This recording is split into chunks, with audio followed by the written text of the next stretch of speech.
Morning, everybody. Welcome to the meeting and thank you for attending. We're not expecting a fire alarm, so if it does go off, please make your way outside the building and the meeting points outside the cast theatre. Councillor Pearson will give you a hand getting out as well if the fire alarm was to go off. Can we ask everyone to put mobile phones onto silent if possible? And there's no members of the public here, is there? No. Meeting will be filmed and it'll be used on YouTube and our social media channels. Have we got any apologies this morning? Yes, Chair, we have apologies from Councillors Robinson, Councillor Steve Cox, Dan Swain and Karen Ratcliffe. Thank you. There's no items on the agenda which the public needs to be excluded from. And do we have any declarations of interest? Nope. The minutes from the meeting which was held on the 17th of July, can we approve that as a true copy? On the documents which are online, it also references the minutes from the 9th of March, but they've already been approved. And I believe Councillor Farmer's attendance needs to be included on the minutes as well, if you would, Christine. Thank you. There's no members of the public, so there's no public statements to be made. And we'll move on to agenda item 6, which is a report on housing retrofit and moving Doncaster towards net zero. Should we do some introductions first of all? Does everybody know who everyone is? Nod your heads. Yeah? Yeah, I think we've all met before, haven't we?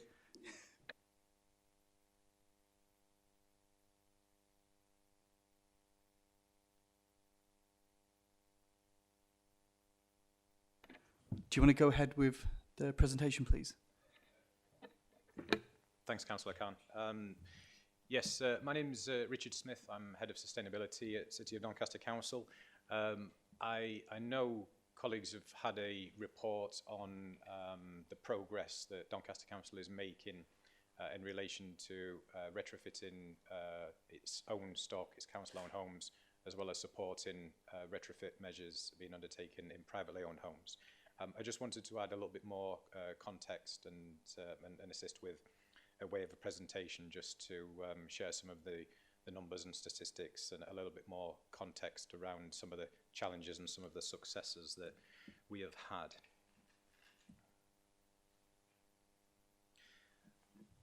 Housing retrofit is not new to us. I'll just make a confession now. I started in the council in 2001.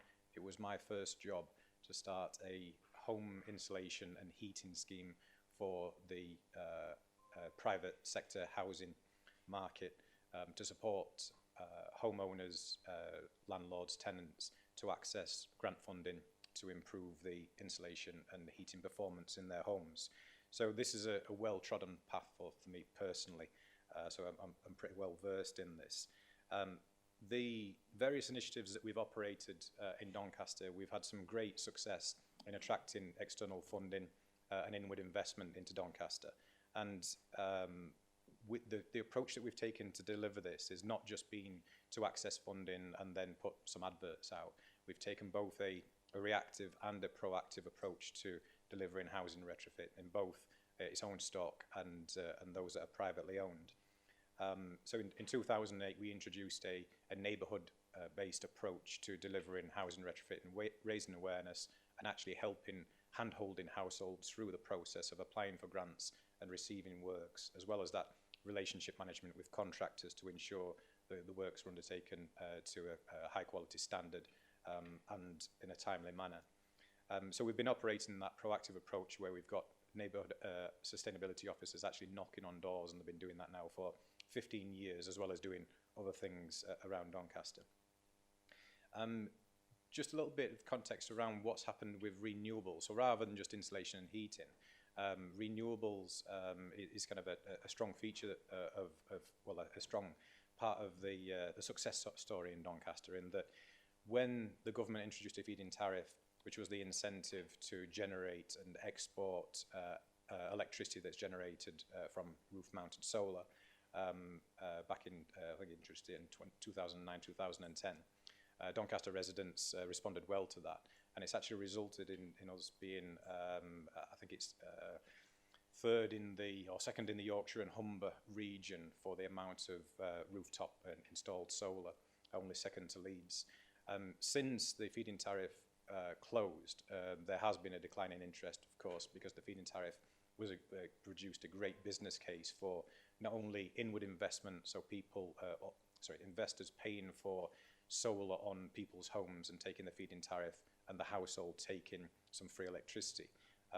But it was a good investment for those who had the available capital at the time. Of course, there's been a gap in the market since the feed-in tariff ended. But more recently, because of the cost of electricity, you'll have seen there's been a lot more interest in the solar market. Also, but to point out, that is for households who are able to pay. So there has been a mix of insulation, heating, and renewable energy measures that have been undertaken. There have been some large-scale programs operated, both in private sector and on our council housing stock. More recently, following the declaration of climate and biodiversity emergency in Doncaster in 2019, the council highlighted that there was around about 1,800 remaining council properties that were uninsulated, and those properties were deemed to be those hard-to-treat properties of solid wall construction or non-cavity construction, which required external wall insulation to be applied. It is a very expensive process to undertake, but in order to complete the insulation program that it started undertaking nearly 20 years previous, these remaining 1,800 homes required that insulation, of course, not only to reduce carbon emissions, but mostly to help those households feel more comfortable and reduce their heating bills. And more recently, government schemes have always been available, government-imposed schemes, which have mostly landed as a form of tax on our energy bills, all of our energy bills, which have funded various iterations of something called the energy company obligation. There are a few variations on the energy company obligation at the moment. I'll talk about some of the schemes that are available for households to access, but also some of the successes we've had with applying for external funding, leveraging that external funding, and also some of the progress that we've had in delivering the thermal improvement programme. I just wanted to touch on how homes meet net zero standards, and there's a couple of ways that you can look at this, in that you could take a home that's uninsulated and currently has a gas boiler, and you could switch it to an electric heating system and then provide that electric heating system with a renewable energy supply. Overnight, that's a net zero property because it's not producing any emissions as a result of the use of its fuel. It's not as simple as that, in that would be a very expensive home to run and unaffordable. But not only, so it's not just about focusing on the fuel and the heating technology. There are great advantages. Housing retrofit presents one of the best opportunities for co-benefits. So not just carbon reduction and not just reduction on fuel bills. It's that job creation and skills. When you think about how many homes we still need to retrofit, the scale and longevity of such program would create a massive economic opportunity. Never mind all the opportunities we have to reduce the impact on cold homes and people accessing NHS services as a result of suffering from cold-related illness. So there are so many wide-reaching benefits from delivering a housing retrofit scheme rather than just decarbonising the fuel supply and decarbonising the heating technology in the home. I've just, for the data that's being shared, it highlights, and for Councillor Pearson's benefit, making a point here that it's not simple still also just to switch out the energy supply for a renewable energy supply in a home, because the mix of fuel that goes into creating electricity doesn't have enough renewables going into that mix. We'll of course see reports that say wind energy or solar energy has contributed to delivering nearly 100% of the energy requirements of the UK on certain times of the year. Of course, that's not consistent throughout the year, so we are still heavily reliant on oil and gas, which accounts for nearly 80% of the fuel mix. So the point here is that we can't just switch out for a renewable heating system. We can't just switch out for a renewable energy supply because the supply isn't quite there yet. So there's still a long journey to go on both further development around more renewable energy generating capacity, but also the need to reduce consumption in that property to kind of help create that balance of more energy being generated but less energy being consumed. Because as a society we are consuming more, we'll be consuming more fuel in terms of electricity, powering our cars and powering heating systems, and all the appliances and artificial intelligence that require electricity supply now and in the future. Some of the programs that are currently in place at the moment, forgive me, I'm going to look at the screen now because I can hardly see my laptop because the writing's so small. Just as a reminder, for council homes, we have a thermal improvement programme that we're more than halfway through completion, and that is focused on delivering those external wall insulation works. I understand there was a question, so forgive me for answering now, but there was a question around inflation and the impact of costs on such a programme. Pre-COVID and pre-Brexit, we were paying about £8,000 for external wall insulation on a semi-detached home. We're paying more than twice that now. Now that's not just the materials and the labour. The materials and the labour have increased significantly, but also the standards that the council and government work to, which is not necessarily on private homes, but it is necessary on public homes where we've attracted external funding, and it's referred to as a public available specification. And it's the PAS 2035 specification for retrofit, which goes way beyond the standards that are currently being applied in the market to give that certainty of quality, that certainty of we're doing the right thing to avoid any instances of damp or build-up of moisture, but also to give that certainty around those insurance-backed guarantees that can be applied in the future as a result of a certain process that's been undertaken. So the standards have increased, the cost of materials have increased, the cost of labour has increased. So these costs come these works come at a significant cost to the council. Fortunately, we have been very successful in attracting external funding from government to offset some of those pressures. We're looking to, as another recent success with attracting funding from the South Yorkshire Mayoral Combined Authority.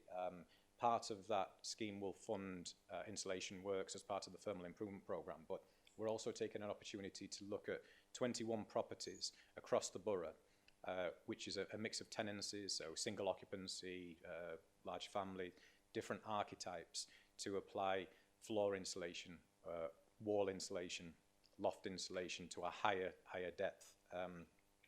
New windows, new doors, solar panels, probably a part of it will be including a new roof, and battery storage and a air source heat pump. And that will look at something called deep retrofit, to see how you take a property from a lower standard up to near enough close to net zero standards, to see, first of all, what kind of costs are we facing in order to deliver this at scale, and also what is the impact on the resident in terms of fuel costs, but also the impact on carbon reduction, and getting those properties to a point where they can take a renewable energy supply, consume a low level of energy, and not have a significant impact on future grid demands. Privately owned homes, there's always been schemes available for privately owned homes and residents to access. In the main, these have been available for low-income households, sometimes in certain localities, of areas of multiple deprivation, but it's been available for low-income households or households in receipt of either income or disability-related benefits. More recently, the last few weeks, the government introduced something called the Great British Insulation Scheme. So now there's something for all. The Great British Insulation Scheme, subject to your property qualifying. So it's not the resident this time. You don't have to receive benefits or be low income. You could be a millionaire, but as long as you live in a council tax band A to D and you have a energy performance certificate rating of D or worse, then you can access funding for a single energy efficiency measure, a single insulation measure. Now, it sounds like it's great. It's great for those who don't usually access something for nothing to be able to access this. But that could range from £300 worth of loft insulation to £20,000 worth of external wall insulation. So there's quite a difference in what one neighbour could access compared to another. So it's a useful scheme. It will help the economy, it will stimulate the insulation market, but there will be a huge difference in the benefits that people get here in terms of how they see that value attributed to their property. Other schemes that we're operating, a boiler on prescription, which is a scheme focused on more of a referral system from health professionals to identify those who are at risk of cold-related homes, who are either accessing AHS services as a result or about to be released from hospital into a cold home. And we're wanting to ensure that home is insulated and it has an operating and an efficient central heating system. And then while one of the schemes is called the Social Housing Decarbonisation Fund, it actually does allow for funding to be applied to private sector properties on an infill basis. So where we're undertaking the thermal improvement programme at the moment, of course, traditionally council estates are no longer council estates, are there? You could say it's probably 50-50 in terms of privates to socially owned homes. And therefore, one neighbour, two neighbours in a row, or three neighbours in a row are usually unlikely. And when we're looking to insulate those homes with external wall insulation, of course, there's an impact on the street scene. There's an impact in terms of that continuation of and risk of thermal bridging by ending insulation at a certain point on a property. So where possible, what we're looking to do is apply an infill opportunity for households to apply for a grant to us so we can undertake the works on their home while we're doing the neighbouring council property. So there's a range of schemes. There's something for everyone at the moment. There generally always has, but most of the time it has been focused on low-income households. So just to close on a couple of points, regarding the successful funding bids we've had, again, I realised there was a question in there of how many homes these funds had assisted. So I've quickly added another slide after this. So I'll just reflect on the funding levels first, and then share with you the numbers of homes that these programmes have assisted. So the local authority delivery schemes, these were focused mostly on private residents, assisting private residents, and we chose to focus on those harder to treat properties with more expensive works that were required, because the schemes that are available from the Energy Company obligation or coming up through the Great British Insulation Scheme were more focused on those traditional measures like loft insulation and cavity wall insulation. So we chose to focus more so on external wall insulation, because they're works that these low-income households, although homeowners, they just wouldn't be able to afford. So in total, I think there was, across 3 phases, we had 684,000 in the first phase, 517k in the second phase, phase 1B, second phase 2.45 million. I'm just going to flick from one screen to another, forgive me. They assisted 315 homes and included 520 energy saving measures. Jump too far now. Forgive me one moment. The Social Housing Decarbonisation Fund, we've had success over 2 phases. Combined, they're worth 7.24 million. And we have more recently, the gain share from South Yorkshire Mayor for 2.7 million to insulate 300 homes and provide the deep retrofit trial to 21 council homes. The plan beyond 2025 is really still to be determined in terms of understanding those costs and what the priorities will be, because all the housing stock at that point will be insulated, albeit we'll need to assess whether the insulation is as effective as it needs to be to then move those properties to a decarbonised heating system, which will operate differently to a gas boiler. So these are some of the things that we need to consider. The use of a gas boiler at present is more economical for residents, and while that has conflict with our net zero agenda, the ethical approach to supporting our most vulnerable tenants and residents really needs to consider the affordability and keeping those residents and tenants warm and comfortable in their home. We're no longer installing gas boilers in our new build, and we are looking at, so beyond 2025 or now, we're looking at how, with government, how all these works can be paid for. because the public purse cannot afford to fund retrofit and net zero in the whole. The numbers are eye-watering. So there will need to be an option presented that considers a public and a private blended approach to financing net zero. Very quickly back, this is a slide I've just kind of jumped back and forward for, so forgive me. So the Social Housing Decarbonisation Fund is 7.24 million. Overall, that's around about 600 homes, 640 homes, sorry, and just short of, or is it, Julie, help me with the numbers, about 1,000 improvements over those Social Housing Decarbonisation Fund programme. And then the Gainshare South Yorkshire Mayor funded scheme will be 300 homes, so that's 250 council homes, 50 privates, and then deep retrofit to 21 council homes. I will share this these numbers because I appreciate I've been a little bit back and forth with those.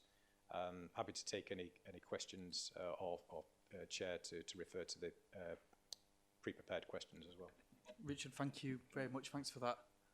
I'll let you get back to your seat before we move into questions, but that was very informative, and again, thank you for going into some of the details. I've got a couple of questions of my own which I've picked up on before we move into some of the questions of colleagues and Councillor Pearson. I'll come to you in a minute if that's okay. I've seen you there. In relation to the Great British Insulation Scheme, and you said that there's one retrofit measure which can be selected, and it can vary from loft insulation to anything else. Is that dictated by an energy assessor or the resident or the homeowner? How do we come to a decision on what measures are going to be taken with that?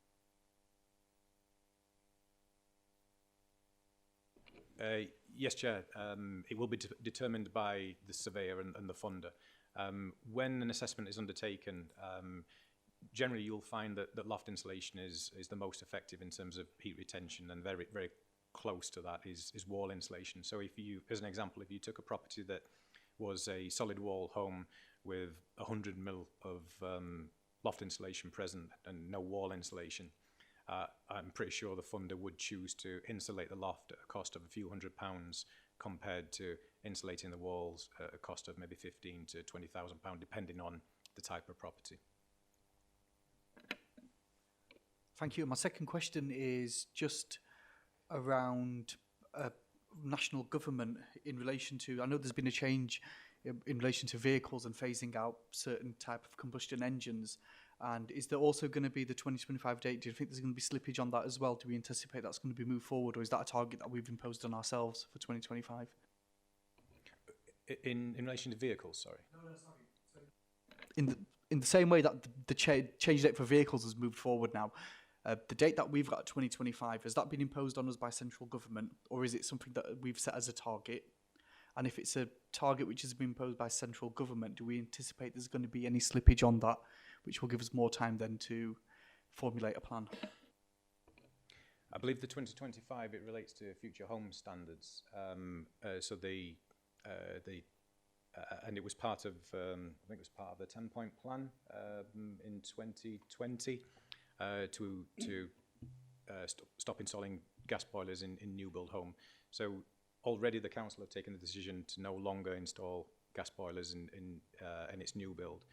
But in terms of whether there's an expectation that might change for new build in general, following suit of delays to introducing mandating fully electric vehicles, I would hope not. But there's been no discussion that I've seen to support that. Julie, do you want to come in? Yep. Thank you, Chair. What we do have for social housing is we are aiming to achieve EPC level C, so an energy efficiency level of EPC for all the council houses by 2030. And we are on track to achieve that. And we do think that there will be a small number of properties that potentially we won't be able to do that because of the way that they were built. So I think Swedish timber are the ones that we're struggling with most at the moment. So we're working towards that, though, for the vast majority of the council houses, and that's still the target that we're aiming for, and it is funded. So we do think we've got enough funding to achieve that. Thank you very much. I'm going to bring in Councillor Pearson, then I'll come on to you, Councillor Farmer.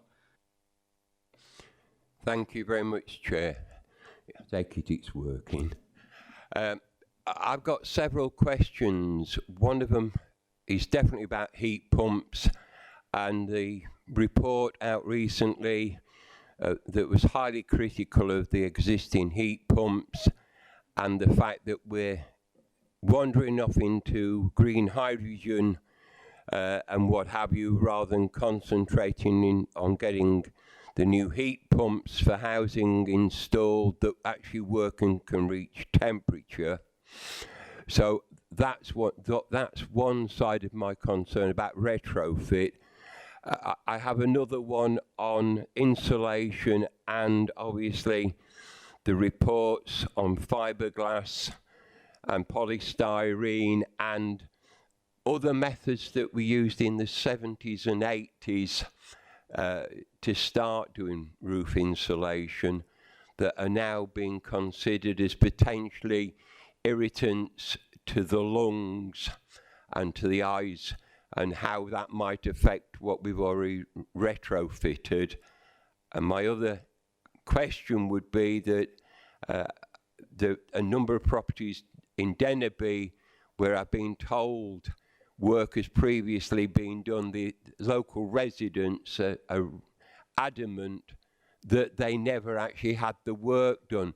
So how good is our record keeping about actually the council houses that we built and then sold are, and where we're at with those that perhaps were solid concrete and couldn't be insulated and are actually rotting because the steel frames that are in them, do we have a policy to demolish certain properties because we can't retrofit? Thank you, Chair.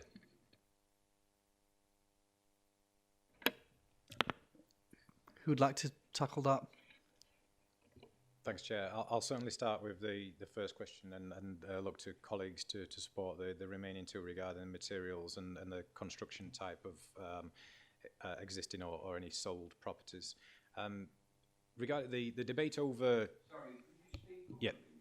Really, I'm struggling. I don't know if you're not speaking into the mic. No, it's closer now. Is that better, Councillor Pearson? Thanks. Thank you. The debate over the use of heat pump, you'll appreciate that on a property, if you take some of our streets in Doncaster, there are, I'll use Hexthorpe as an example, there are rows and rows of terraced homes.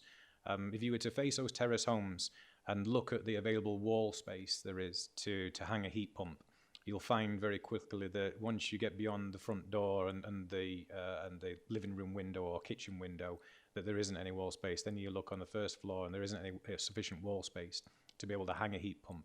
So it's not going to be a one-size-fits-all for the use of heat pumps. So there will need to be alternative technologies that are able to run on renewable power, whether that's some form of renewable created gas or electricity. Now, in relation to the performance of heat pumps, it's well known that a home needs to be well insulated, and there needs to be a good understanding of the operation of the heat pump to allow it to be run effectively, not to be treated like a gas boiler where it's a turn on and turn off. The heat pump needs to reach temperature and then maintain temperature over the long term. So there's a part around education. There's probably a part around some case studies that have presented heat pumps in a bad light due to how they've either been operated or the experience of the user or the inexperience of the fitter as a result of not considering how suitable the property is in the first place and just wanting to get the heat pump in because it's part of their business and wanting to make that sale. So that there are many factors that have contributed to either the positive or negative case studies that are presented for heat pumps. The use of green hydrogen for heating in a domestic setting is quite different to maybe being considered in industrial settings and also for transport fuel, in that the demand on the heat network is vast, and the cost and the process to produce green hydrogen is well in excess of just producing electricity. You need to use 2 or 3 times the amount of electricity, and it would have to be renewable electricity to produce the green hydrogen. And then, of course, you will need the suitable network to transfer it. But going back to my original point about there needing to be consideration around the choice of technology and the choice of fuel, it doesn't necessarily mean that it needs to be pointed to green hydrogen to solve that problem.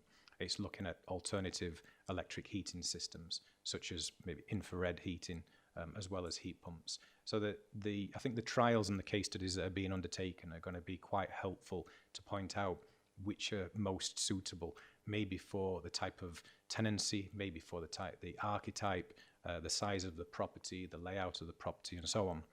There's all sorts of things to consider here. And I think the government introduced standards around PAS 2035 support that approach, and considering what would work best for this property and what process needs to be undertaken around improvements, i.e. a fabric first, insulation first to a property to ensure that it presents the best opportunity for low running costs, regardless of the heating system that's going to be used in the future, and then a properly, suitably designed heating system that will work effectively with the existing infrastructure or future infrastructure. But I personally, I can't see green hydrogen making a feature in the domestic heating market. I don't think it will go beyond industrial or transport refueling.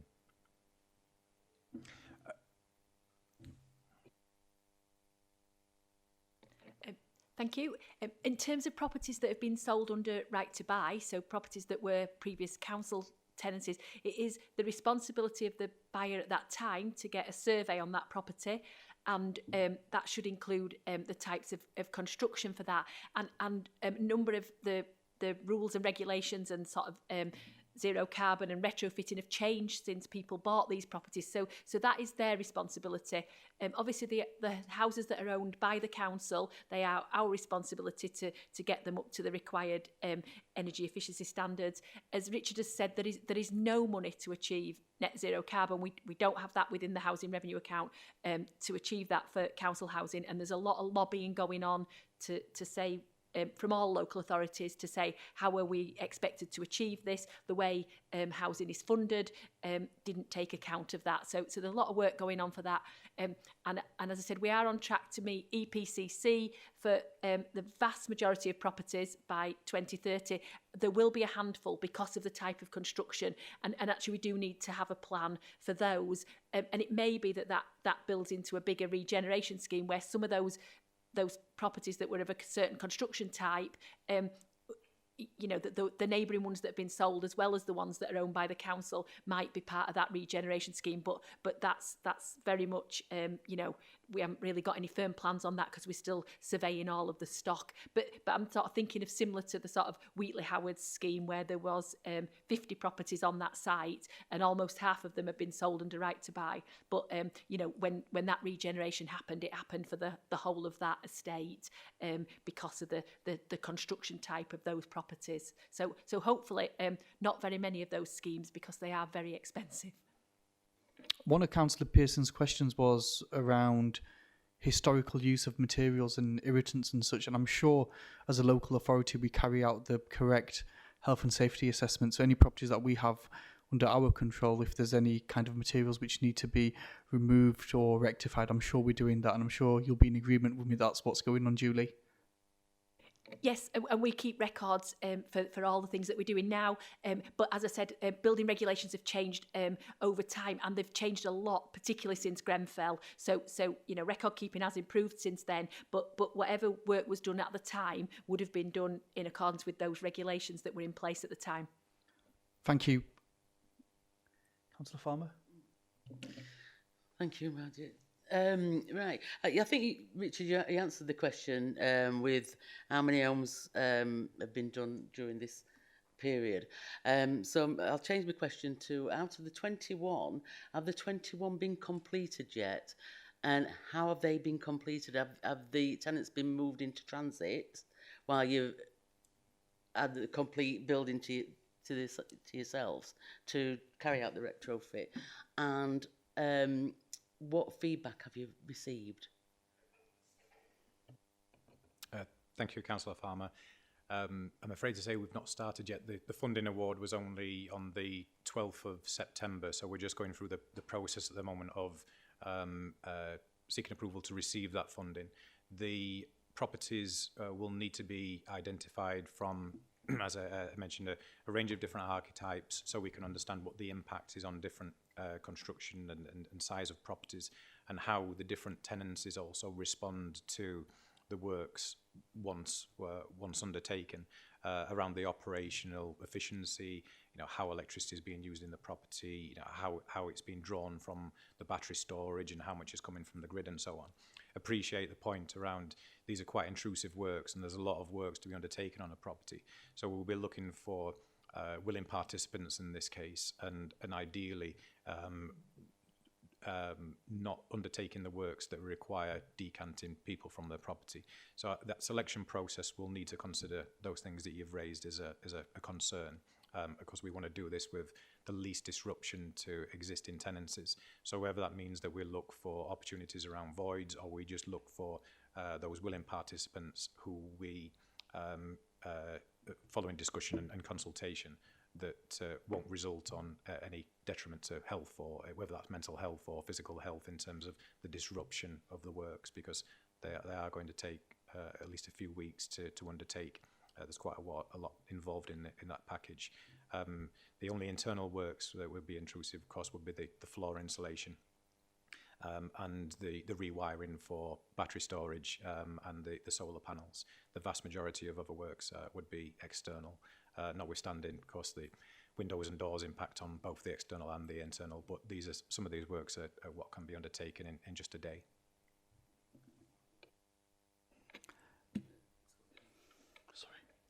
Sophie?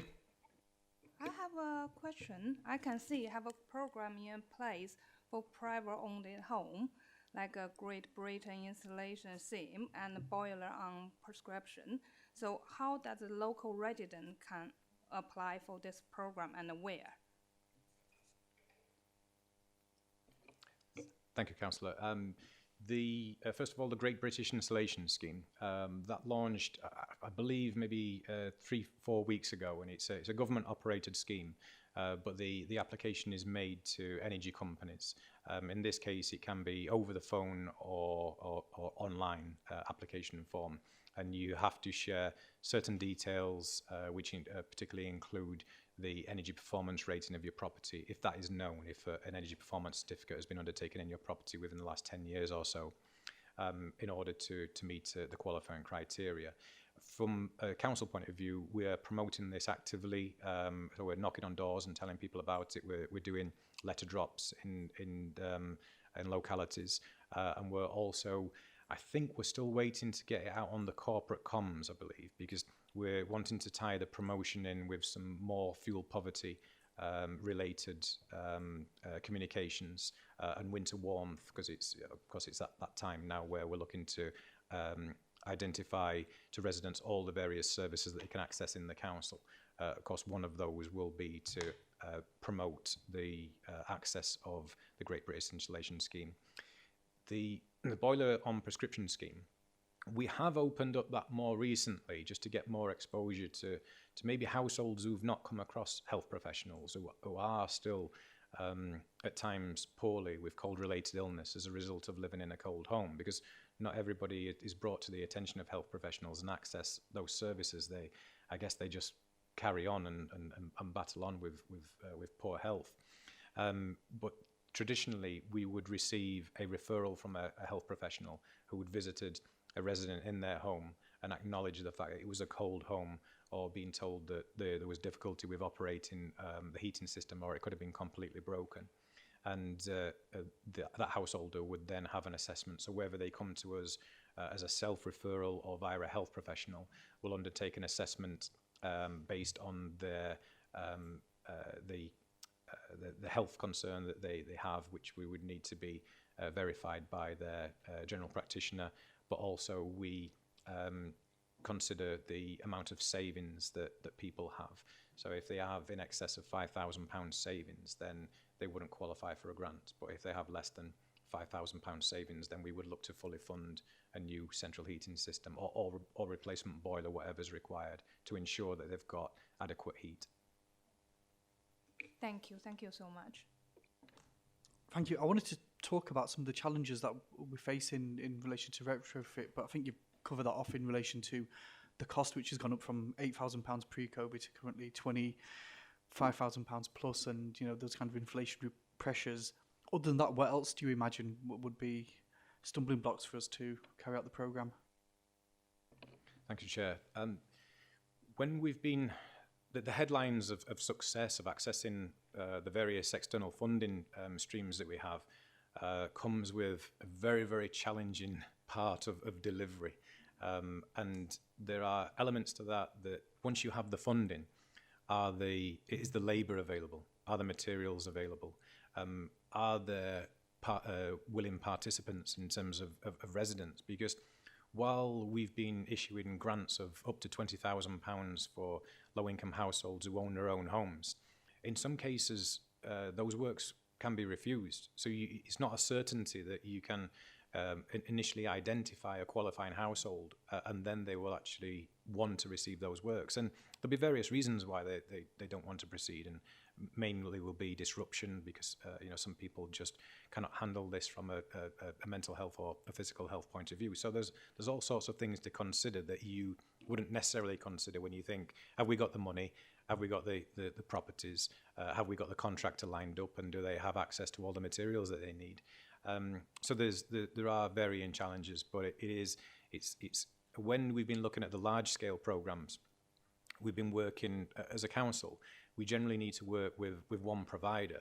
It's very difficult due to the capacity and resources required to manage multiple subcontractors that we choose to work with. And you've seen this around Doncaster, and you'll see this in all of the local authority areas. So more recently, where we've contracted with Waits Living Space or Waits Construction, and they manage the supply chain there.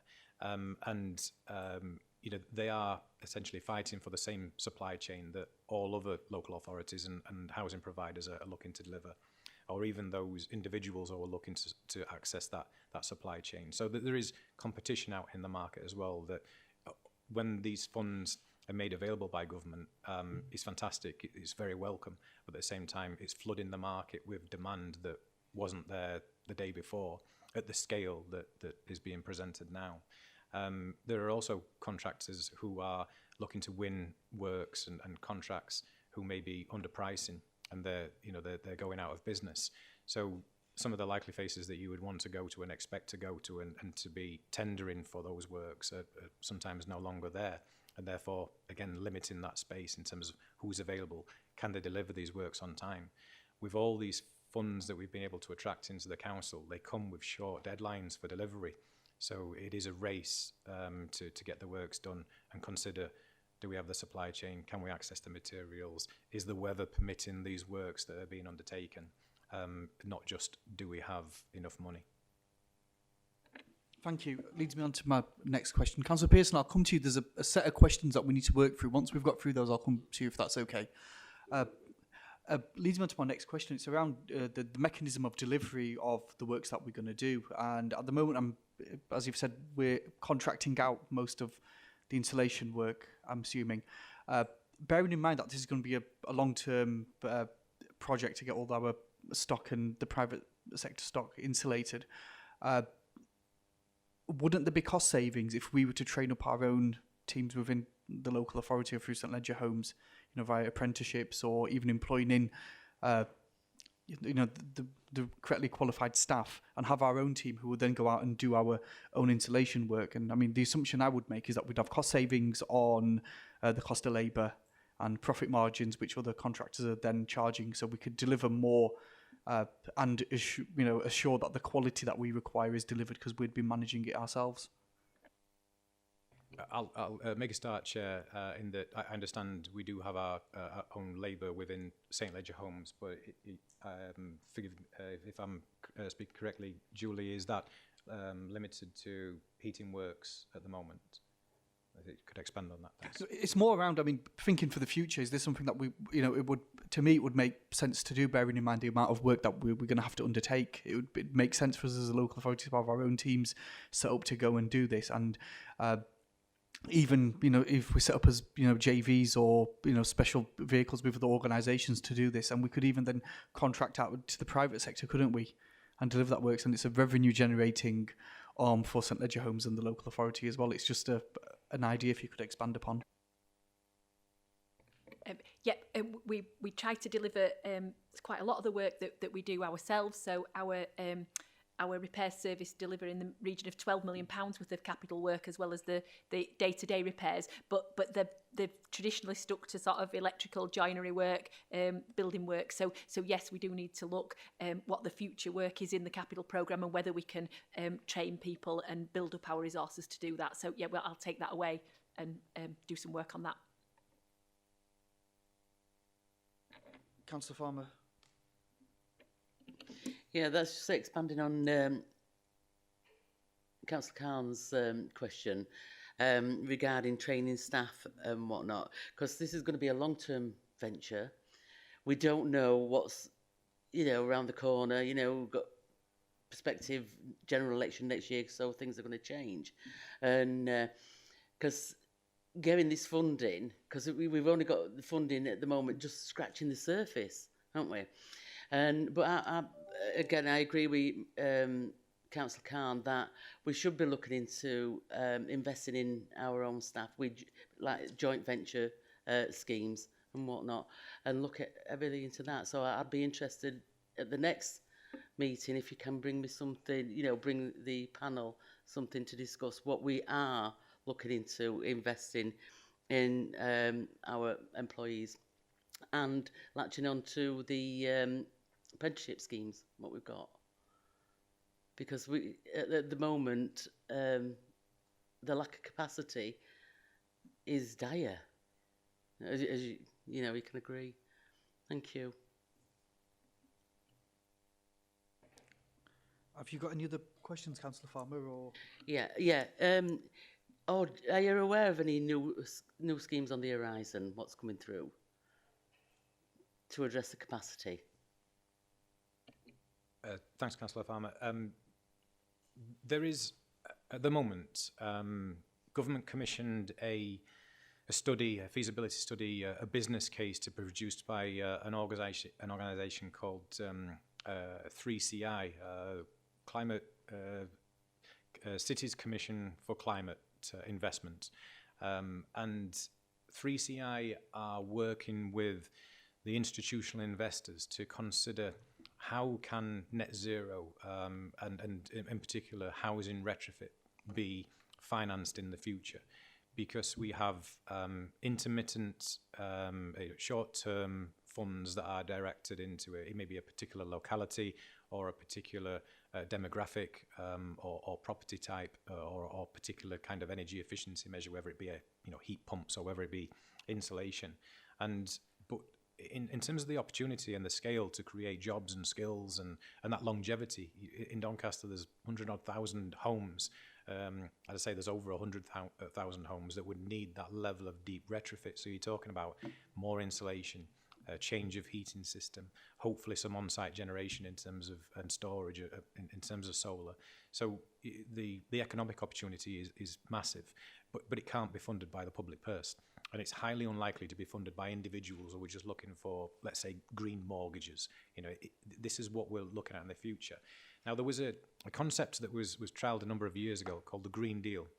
And the Green Deal intended to invest in energy efficiency works in a home to take a fuel bill, and forgive me just to use some example numbers, a fuel bill from £2,000 a year down to £1,000 a year. And as a result of that investment, that gap, that £1,000 saving would return the investment over a long period of time. So I'm talking, a hedge fund time here, 25, 30, even 40 years. And that's the model that's being revisited at the moment in terms of can private investors with some public blended finance in there as well allow that to happen, because the idea is to mortgage the public estate to a mortgage for residents to mortgage their homes. But with the with the principle of not actually being any worse off as a result of paying that back, because the gap of where you were in terms of your £2,000 energy bill now being £1,000, it still remains £2,000, but your house has been upgraded to the standard it needs to be for comfort levels, affordability, for net zero, meeting net zero targets in the future. So the business case is being developed at the moment by 3CI, working with the likes of Aviva, Legal and General, and the main banks, the UK Infrastructure Bank is based out of Leeds also. So all the big investors are looking at this as a real scalable long-term opportunity, because these investors also want to divest from fossil fuels. It's the while these things are still hanging around our necks for probably a good few years and a couple of decades, there are more conscious, in terms of environment and sustainability, conscious investors who are wanting to place their funds elsewhere. And that market, along with not just housing, buildings, refueling infrastructure for transport, whether that be hydrogen, whether it be electricity, investing in green space and blue space, there's all sorts of economic benefit that can come from this, that can return that investment. So that the idea of investing with a long-term return, not just in housing, buildings, transport, is something that's being developed. That is the only way I see, and I'm sure many others, of unlocking that opportunity for retrofit, to give that opportunity for job creation, economic growth skills. For that. Moving on to my next question, I think we pretty much answered it as well. The next question regarding solar panels. Who benefits financially from installation of solar panels? And is that a route what we're going to look to installing more of as well? Thank you. I referenced the feed-in tariff when I was presenting, and the feed-in tariff allowed a payment to be made to the energy generator, and if that generator was the household themselves, because they paid for the solar panels, or whether it was a separate investor somewhere, in the background, they would receive the feed-in tariff payment to return their investment, and the household would generally get some free electricity, as much as they could use out of when the solar was working and operating well. And the approach that we took in Doncaster for our council homes is that we invested, because we had to borrow this money and then repay it with feed-in tariff. So the council receives, for the solar that's on council properties, the council receives the feed-in tariff and the tenant receives the free electricity. The model that's being used at the moment, I am unsure of, because on social media I've seen some adverts where they're saying you can get free solar. I think that's actually linked to the energy company obligation, so you need to be in receipt of income or disability related benefits, and you can get it through the energy company obligation if your property meets a certain standard, because it needs to be part of a package. You can't just have solar alone. You won't get a grant just for solar. For those who are investing in solar themselves, all they get now is the gain from the savings from the solar itself, and something called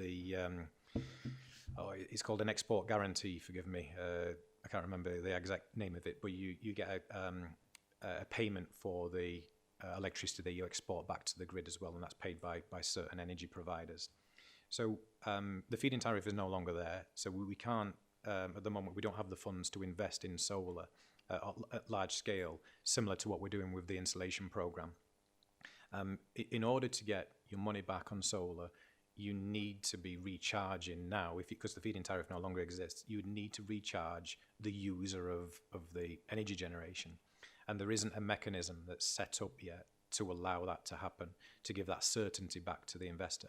So coming back to the point I made, the question I answered a moment ago around the 3CI and developing of that business case, some of these financial instruments need to be introduced and controlled to allow that investment to happen, so the investor has that certainty or a balanced risk of getting that money back from the user. So the investment in solar, I see in the future, would be part of that wider package of deep retrofit on a property, using that Green Deal kind of concepts that I explained. Councillor Beach.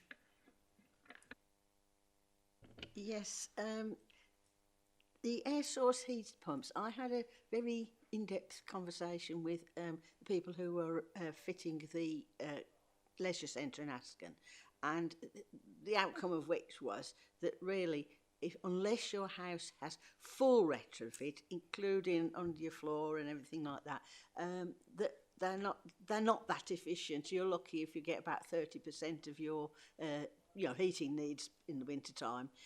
So I mean, what would be the point in fitting, assuming that you've got the wall space to do so, fitting an air source heat pump without doing the whole job? So where would you sit with that? I mean, it's, if somebody's boiler goes kaput, you've got to do something. But if you can't do the whole package, it's a bit sort of useless, really. Thank you, Councillor.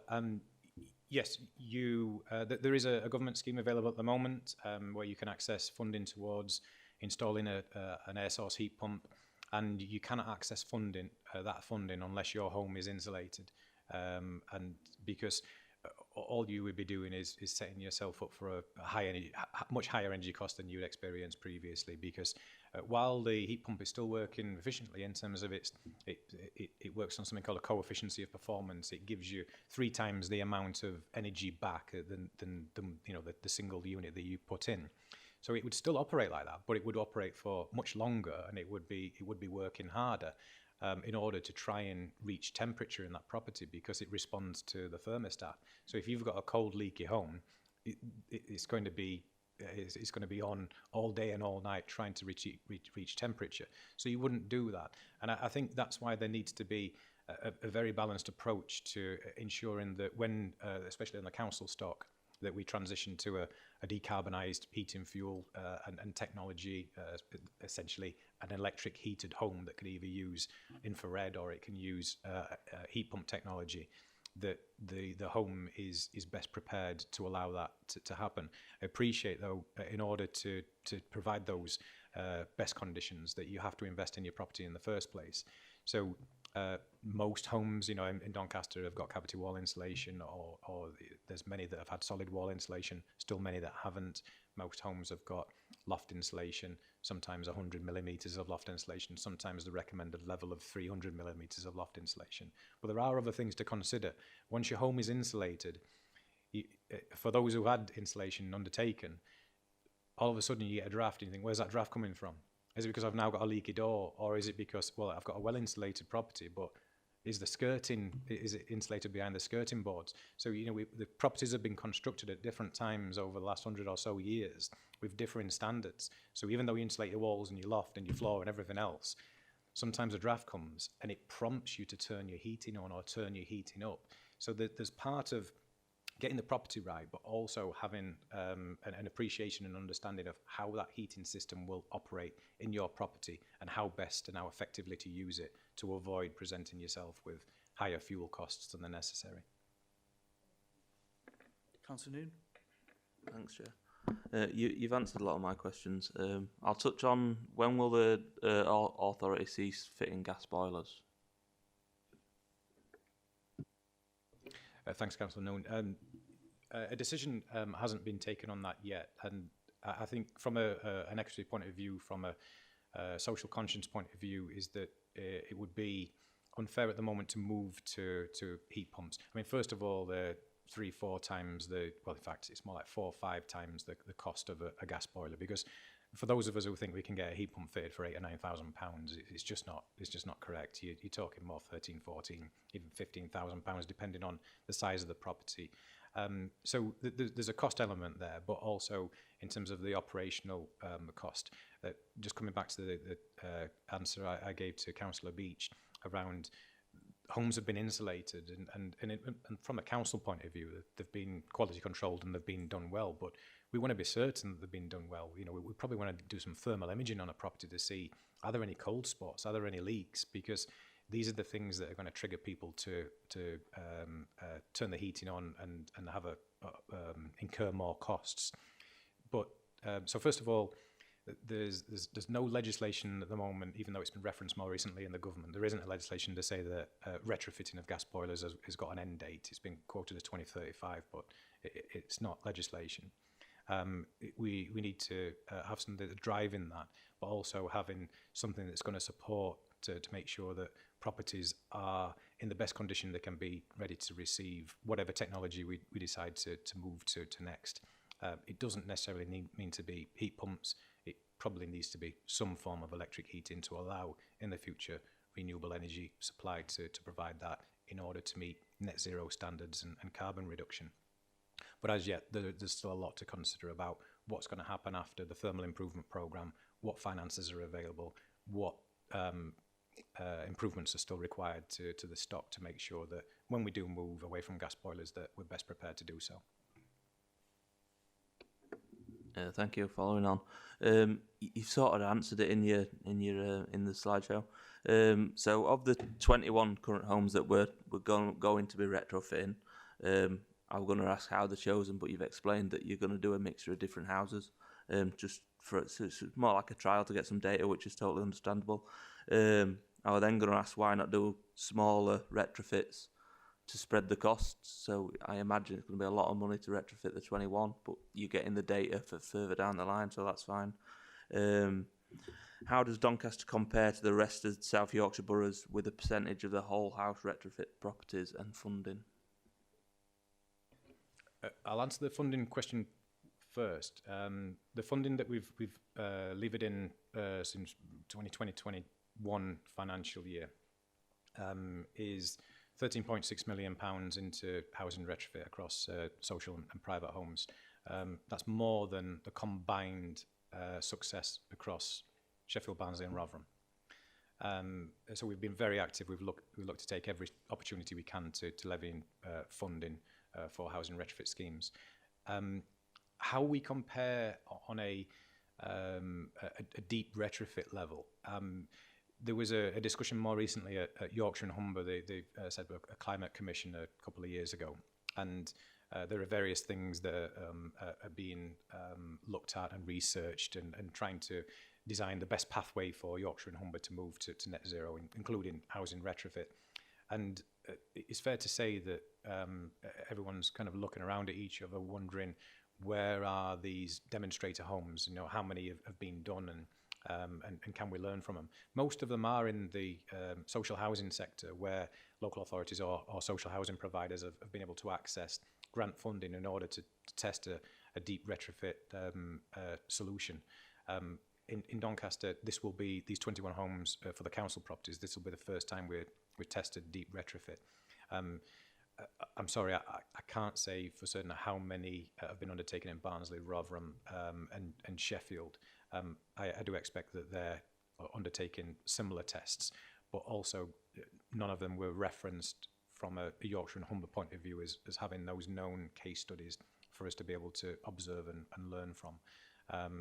But I don't want to do them injustice, because they might very well just be the people in that meeting weren't aware of those schemes. Thank you for that. Just following on what you said about the solar, I've got solar myself, so I bought into the fit tariff when it was available. I think I'm paid out for 25 years. So have we paid off the loan that we took out to pay for the solar originally? And where is that money now going from, now that we've paid off the loan? I'll refer to Julie. Thank you. We didn't actually borrow the money in the end, so we funded it from Housing Revenue Resources, and the income goes into the Housing Revenue account because they're on council house properties. So we get just over £200,000 a year for those properties. Thank you. I'll come back in later. Chair, thank you. Following on from a Business Doncaster event, which was a couple of weeks ago, some questions were put to me, and because we had different organisations there and different businesses, and one was around the LA Flex program, which I'm not aware of, I'm sure of, and they're asking about that and how it works within the local authority and whether or not that's something that we're using, and if we're using external partners to implement and deliver that. But I don't know anything about that, so if you could just give us a bit of an overview. Yeah, certainly can, Chair. ECO is the energy company obligation. It's an obligation placed on a number of energy companies. I believe that the threshold is they need to have 250,000 customers in order to trigger their participation in the energy company obligation, which then takes a tax, a charge on all of our energy costs, and is used to fund energy efficiency measures in the vast majority of cases in low-income households, either qualifying households because of a low threshold of household income, generally about £31,000 or less for the whole household, that's before tax, or those in receipt of income or disability-related benefits. So the energy company obligation pays for the works. The element of Eco Flex, sorry, I meant to take a step back. Eco helps households in receipt of benefits. Eco Flex helps households that are low income. So is LA Flex something different then? It's part of the same scheme, but there's a proportion, a percentage of the overall energy company obligation fund that is allocated to EcoFlex. And EcoFlex is something that is voluntary in that it needs local authority participation. So coming back to my earlier point that we take all opportunities we can to access funding for housing retrofit. This is a scheme that we adopted at least a couple of years ago. We've been in a couple of different iterations of Eco and EcoFlex, where we essentially participate by applying a local criteria. And we look around all the other local authorities and take guidance from the governments about what that criteria should be.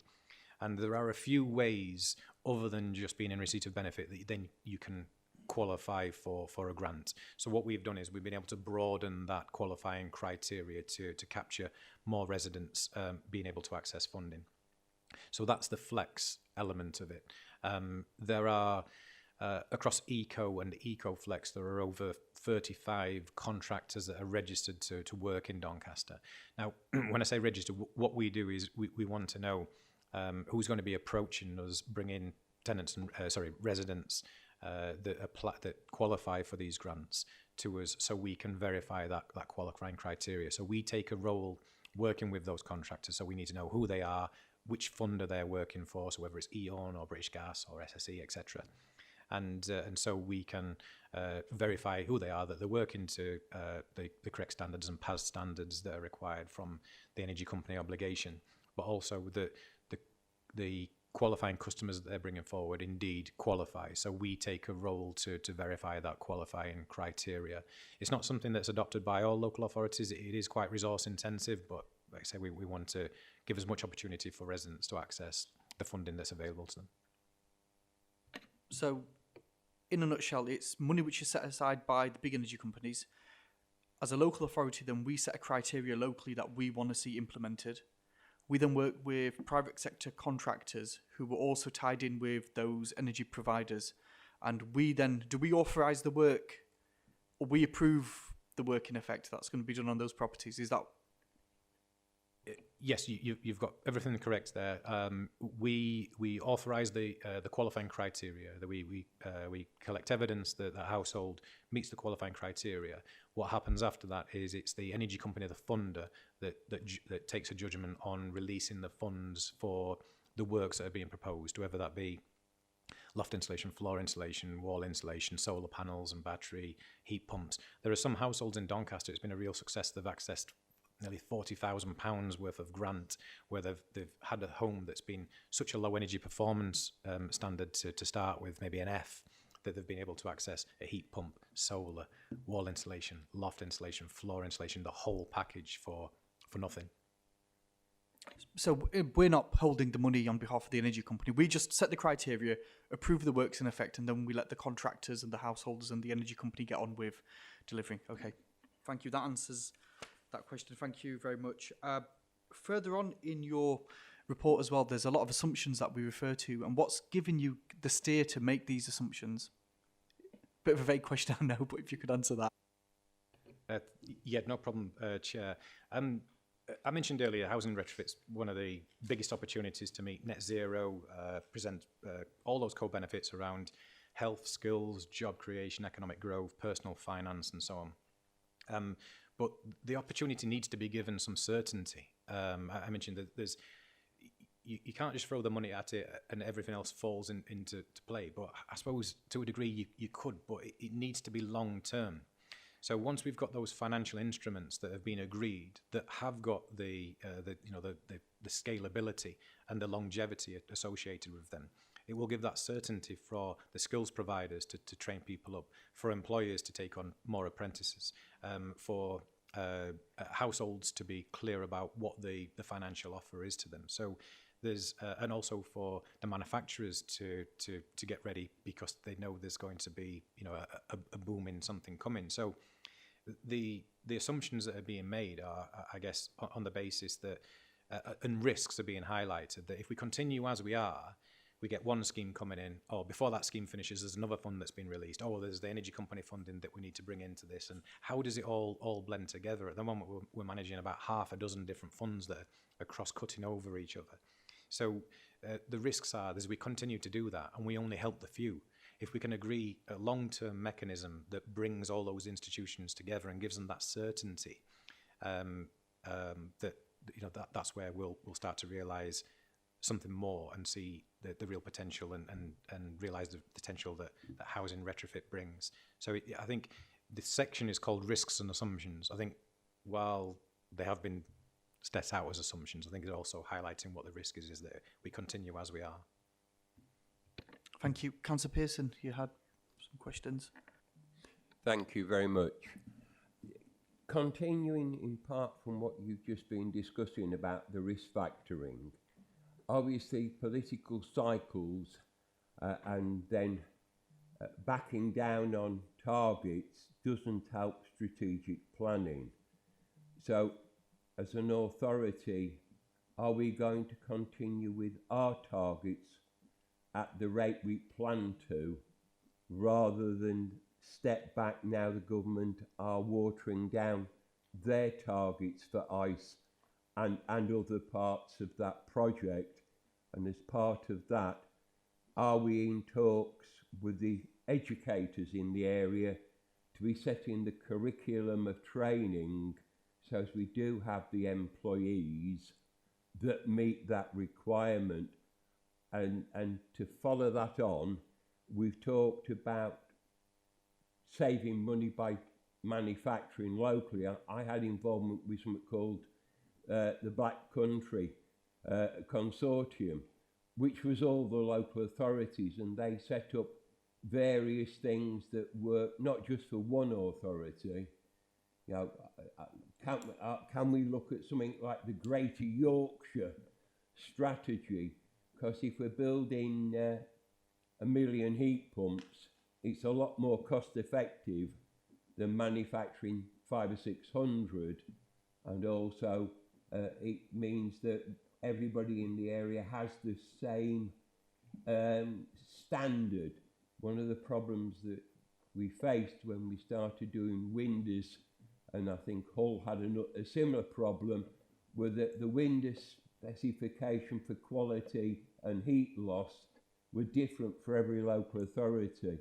And as we're heading towards, like with triple glazing, are we going to be able to get a more Yorkshire-centric standard for every retrofit along the way? Thank you.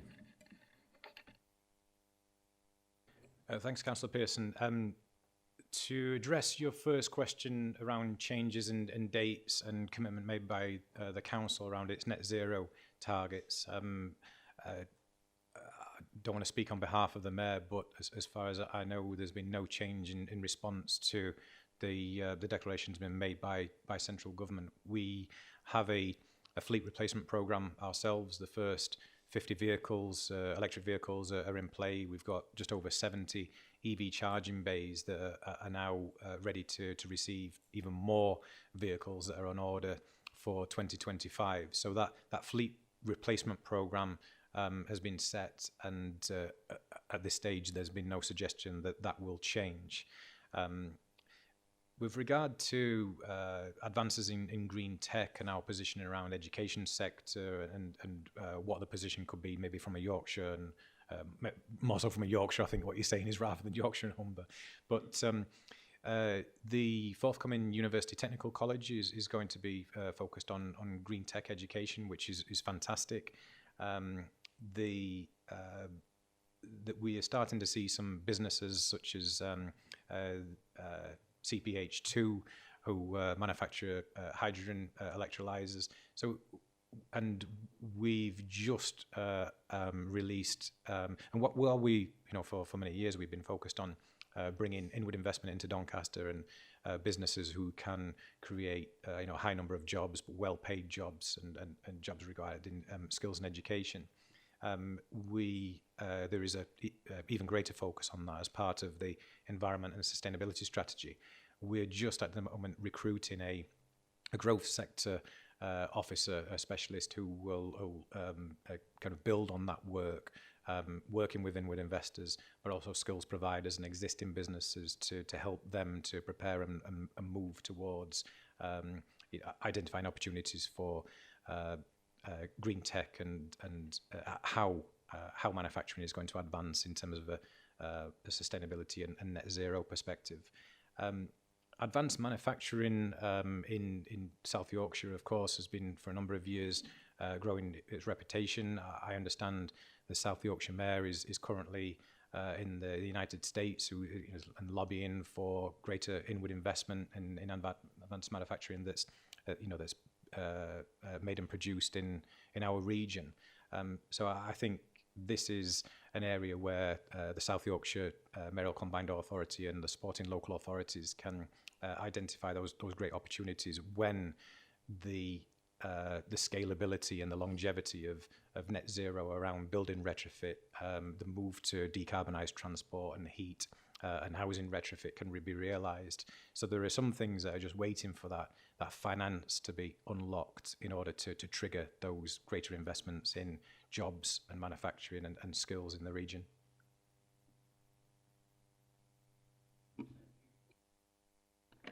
Are there any other questions from panel members? Councillor Beach. Yes, thank you. Two things really, and they surround the PV solar panels. First of all, when the feed-in tariff came, there was a lot of people going round telling you can have them. Fortunately for me, when it came to my house, they said, no, they're no good. The roof was not in the right plane.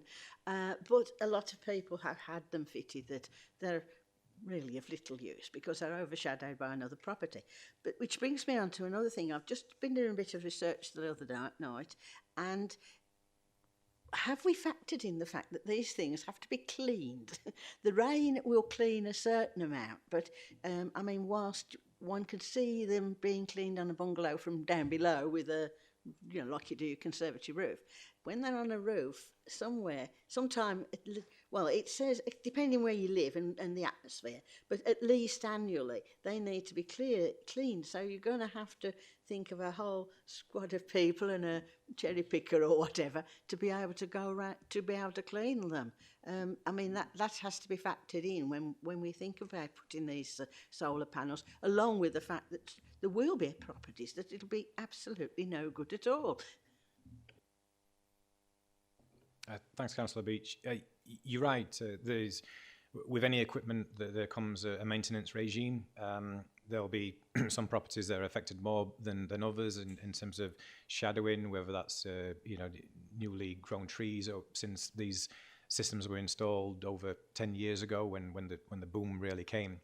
And what you've got to consider is for those people who invest themselves, that's an asset for them.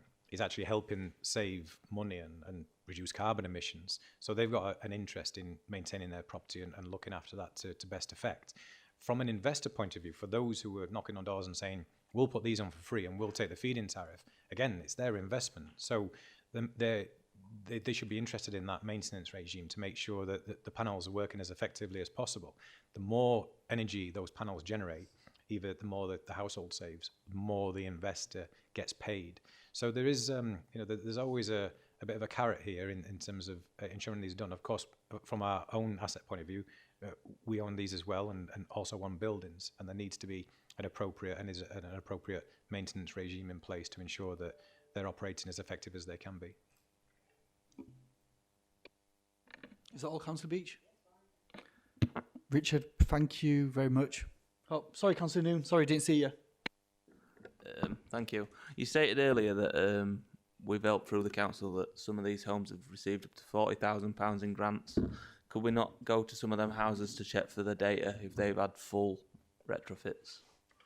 Do you mean in terms of understanding the impact on that property? Yeah,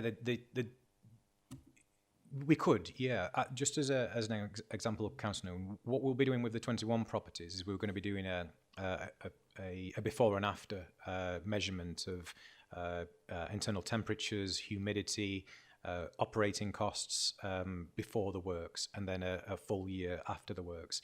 So I guess the challenge with what you've just suggested is that we wouldn't necessarily get the before situation unless the household were to share some data around their operating costs from their bills. So we could get a bit of the data, but not necessarily as intensive in what we're intending to do. We're looking at something I didn't mention around that monitoring and evaluation to say, well, has this been worthwhile, and is it going to support such as the concept, the Green Deal kind of concept, the 3CI concepts that I talked about. And we're looking to work with the South Yorkshire Sustainability Centre that's operated between Sheffield, Hallam and University of Sheffield partnership with the South Yorkshire Mayor's Office to help with that monitoring and evaluation. So that will give us a lot more information pre and post works. But yeah, it's a question that we could ask of those. What's been the impact since you've had all this work done? What's been the change? I guess sometimes these things are not easy to measure also, because if someone's living in such a poor performing energy efficient home, they choose not to put the lights on, they choose not to put the heating on, they choose to operate their appliances at minimal. It's probably only the fridge freezer that's the only thing that's kept on all year round. So sometimes you just don't get a full picture of what that property should operate at, if it's operated properly in terms of maintaining the right kind of temperatures and light levels, versus something that happens after because it's just cheaper to operate, so everything gets turned on. So sometimes you just don't get a true picture of how a property is and then how it can be managed, because there's such a pressure on some of these residents that they just couldn't afford to put it on in the first place. But take your point, it's something we'll reach out to those who benefited from such an impactful part of the scheme. Thank you. You touched on the fleet replacement. I asked the question when it all came about, why did we not look at a solar farm to feed then our electric vehicles? Because to me that makes sense. Before you replace the vehicles, you get your own solar. Is that something that we're looking at doing further down the line, or? It's probably not, councillor, at this stage. So I'll explain. In 2015, 2016, I worked with Northern Power Grid to look at a solar farm and an operating a site in Doncaster. It would have been quite a large one, and it would have met probably half of the council's needs in terms of the energy generation levels. It was associated in terms of the business case with the feed-in tariff. At that time, there was a certain cost of energy, and of course, the feed-in tariff was worth something. So when you add those two things together, it presented a good business case to invest in.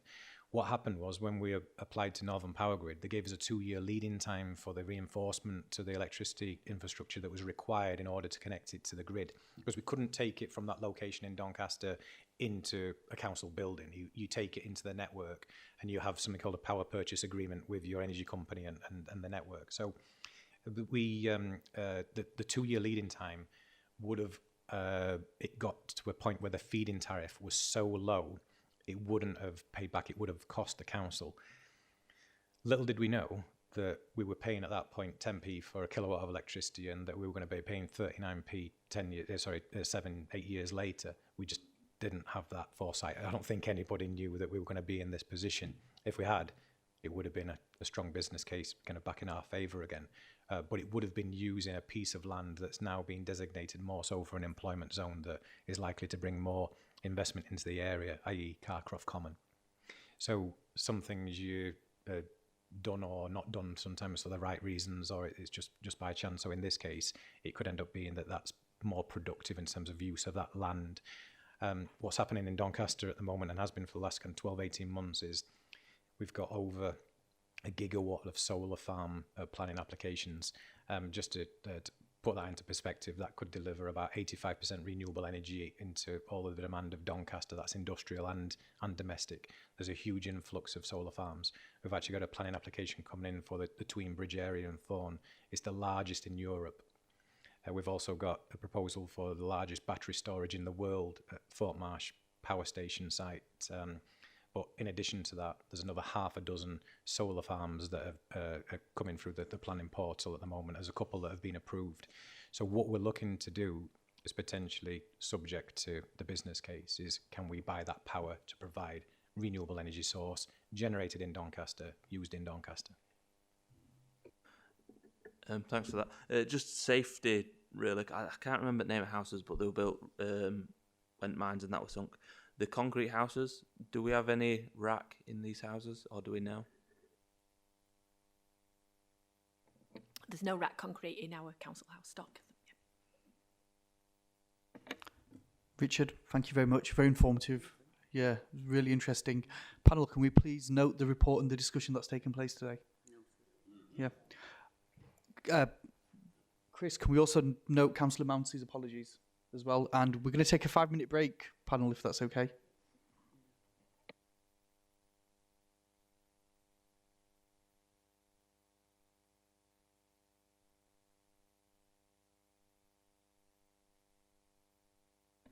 Agenda item 7, a presentation from Adam Goldsmith. If you start, Adam, please. That's great, thank you, Chair. So what we're wanting to be able to do today is provide members of the panel with an update in respect of the new regulatory regime coming in for social housing, and what some of the implications will be for the council as part of that process. So as an overview, really, the changes are stemming from the Social Housing Regulation Act 2023. And as it said, it's designed to bring sort of a stronger and a more proactive regulatory regime in, which with the intention to sort of drive up standards in social housing and hold landlords to account for the services that they provide to the tenants. So I think for those not familiar, it's coming on the back of some of the issues around perception of quality of landlord services that have been provided to social housing tenants, and whether that comes from the outcomes of what happened at Grenfell, the outcomes in terms of some of the poor quality accommodation through the sort of the damp and mould issues, etc. So it's really about making sure that it's the landlord services that are considered through what's been provided under the housing management. So I think it's just really, it's not within this part of the slide, but it's not around some of the other services that the council provides in respect of housing. This is around looking at landlord services. So what we're wanting to do today is flag some of those changes up. It will be an overview. There's an awful lot of information that is either out at the moment or is out for consultation, and clarity will be provided. So this is really a starting point to make sure that members are fully aware of what the issues are, how we will respond to these as a council, and how we're working very closely with St Leger Homes, providing those services for us to ensure that we're compliant in respect of what's being expected. So we'll set out really briefly what the role of the regulator of social housing is, and go through a summary really of what some of those new consumer standards are, which is going to be backed by a code of practice, and particularly enforcing through regular inspections. So there'll be a cycle, I think, where landlords will be inspected every 4 years, but there are also reactive investigations where if there's a suspicion around non-compliance, that can trigger an immediate inspection. What we normally get, I think, is 6 weeks notice, so it's not like people would arrive, kind of like one morning, completely unannounced. So there will be a leading period. But what we're wanting to make sure is that we're properly prepared in advance of that.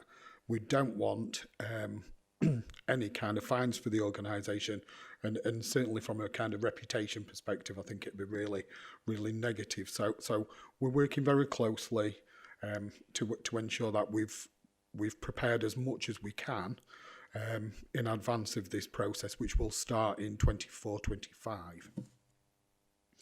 What we'll also do is, as part of the presentation, is run through some of the tenant satisfaction measures that'll form part of that kind of appraisal process for the landlord's performance. So in terms of the new the consumer standards, there are 4 that are being brought forward. So safety and quality, transparency, influence and accountability, neighbourhood and community, and tenancy standard. So what I'll do is the next slide will just be a quick overview in terms of what the vision for consumer regulation is, and then we'll go through each of those 4 different standards, setting out some of the issues that are considered within each of the different subject areas. So from a regulator of social housing perspective, the vision for consumer regulation really stems from the condition of the homes, that they're safe and kept up to a decent standard, and that landlords provide a quality service. They're looking to ensure that if and when things do go wrong, complaints are handled effectively and things are put right, that we learn as an organisation from the mistakes and learn from where the complaints are coming in. We're wanting to ensure that the relationship between tenants and landlords is underpinned by the shared experience of fairness and respect, and really ensuring that everybody has got awareness of what their rights and responsibilities are. Landlords need to demonstrate that they've got a good understanding of the diverse needs of the communities and for the residents that they serve, whether that's can be disabilities, it can be different nationalities, it can be a number of different sort of characteristics. So just to make sure that we're fully aware of the communities and residents that we're serving. Want to make sure that tenants have got a good understanding of what recourse they've got if there are any problems. And what we, I suppose, want to ensure is that all of the stakeholders have the confidence that the landlord is committed to the tenants. It's underpinned by effective consumer regulation for all landlords. And I think one of the things that I'd like to just sort of point out is this was initially focused around housing associations. It's been broadened out, so some of the terminology within this would appear to some to be more focused on housing associations, but the council is a registered provider of social housing, so it applies right across the board. Okay. So in terms of the quality, in terms of the standards, the first one in respect of safety and quality is around ensuring that really we've got a very good picture in terms of the condition of our stock. We need that on the basis of individual homes, and we need to ensure that this provides us with the detail around ensuring that they're maintained to a good quality standard. So a significant amount of work is being undertaken around additional stock condition surveys, and we've got a new computer system to ensure that we can more accurately keep effective records on what that stock information is telling us. So at present, it's around making sure that properties are maintained to a decent standard. We're anticipating there'll be a Decent Homes 2, which will go beyond the current standards at present, but that's not been confirmed as yet, or what that may look like.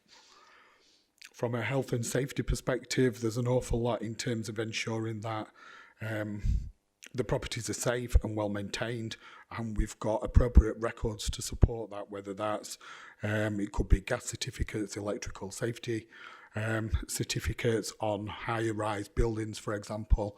It's around ensuring that the kind of fire safety issues are all considered and remedied wherever possible, or effective plans are in place to be able to address any outstanding actions. We've got repairs and maintenance and the planned improvements.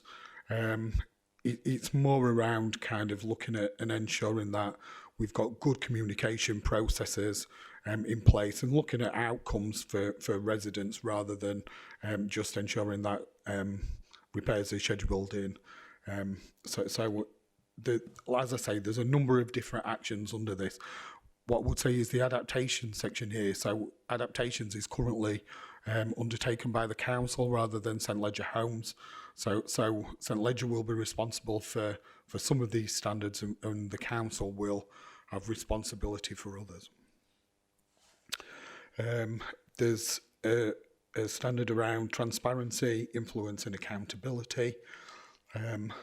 In terms of the abbreviation under fairness and respect, SHWP stands for the Social Housing White Paper that was pulled together, and this plan, I suppose, is on the back of what was included within that white paper.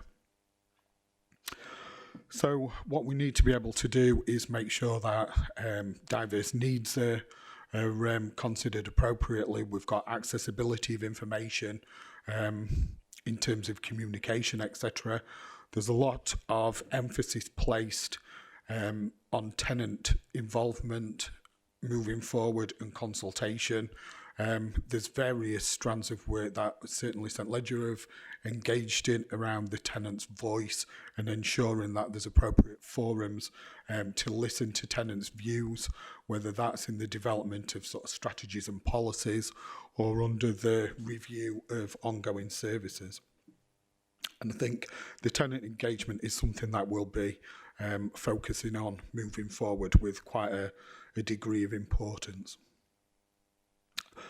I think in terms of information about landlord services, there's numerous bits of information which are currently available, pointing tenants to information regarding what to do in respect of kind of rents or repairs or elsewhere. I think there's a new website that's in the process of being implemented moving forward, which should help again improve that in terms of access to information. Alongside all of those is a requirement to broaden the performance information that landlords provide to tenants, and that's one of the strands that's going to be taken forward, moving in that kind of direction, ensuring that there is that kind of openness and transparency. Just forgive me, I just need a quick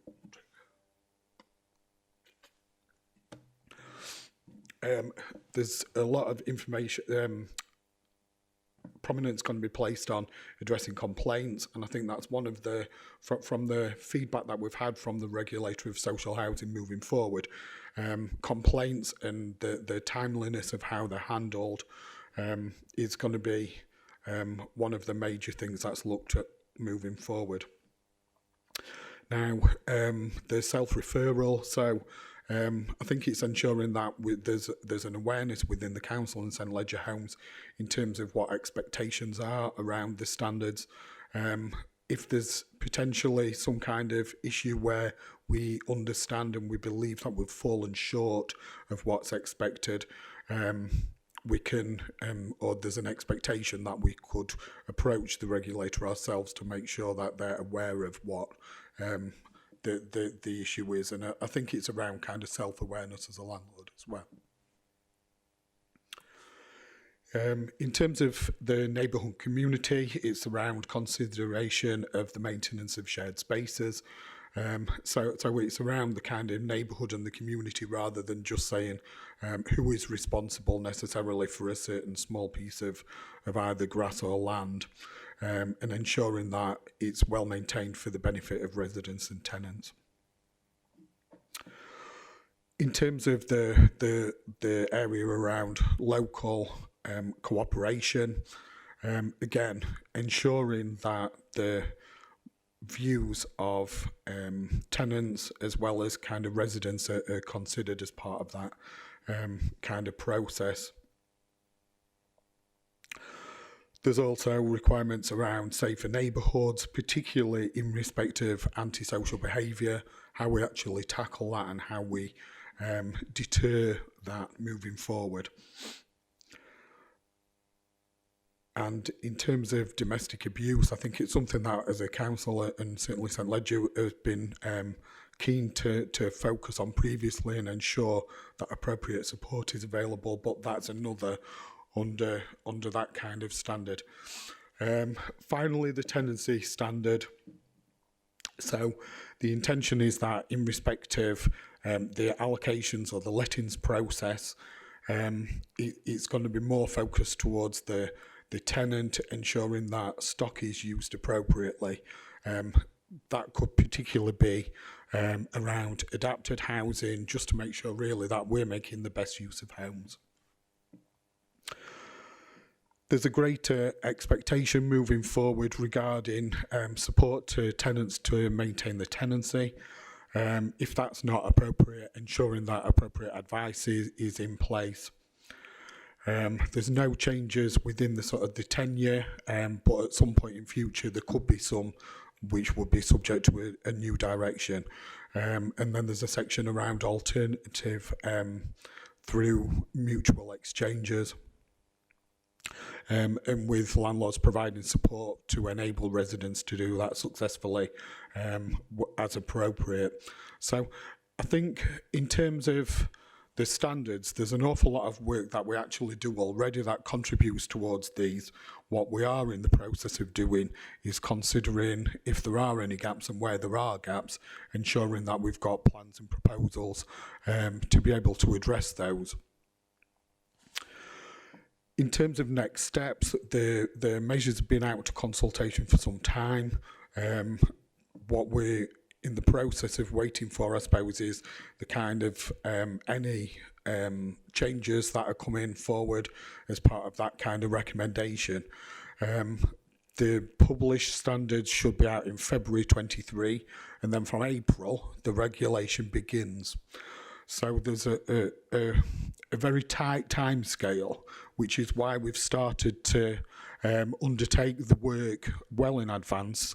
We've done a lot of work around where we think as an organisation the council is, and St Ledger Homes have done the same in terms of where we are currently performing in respect of all of these different areas.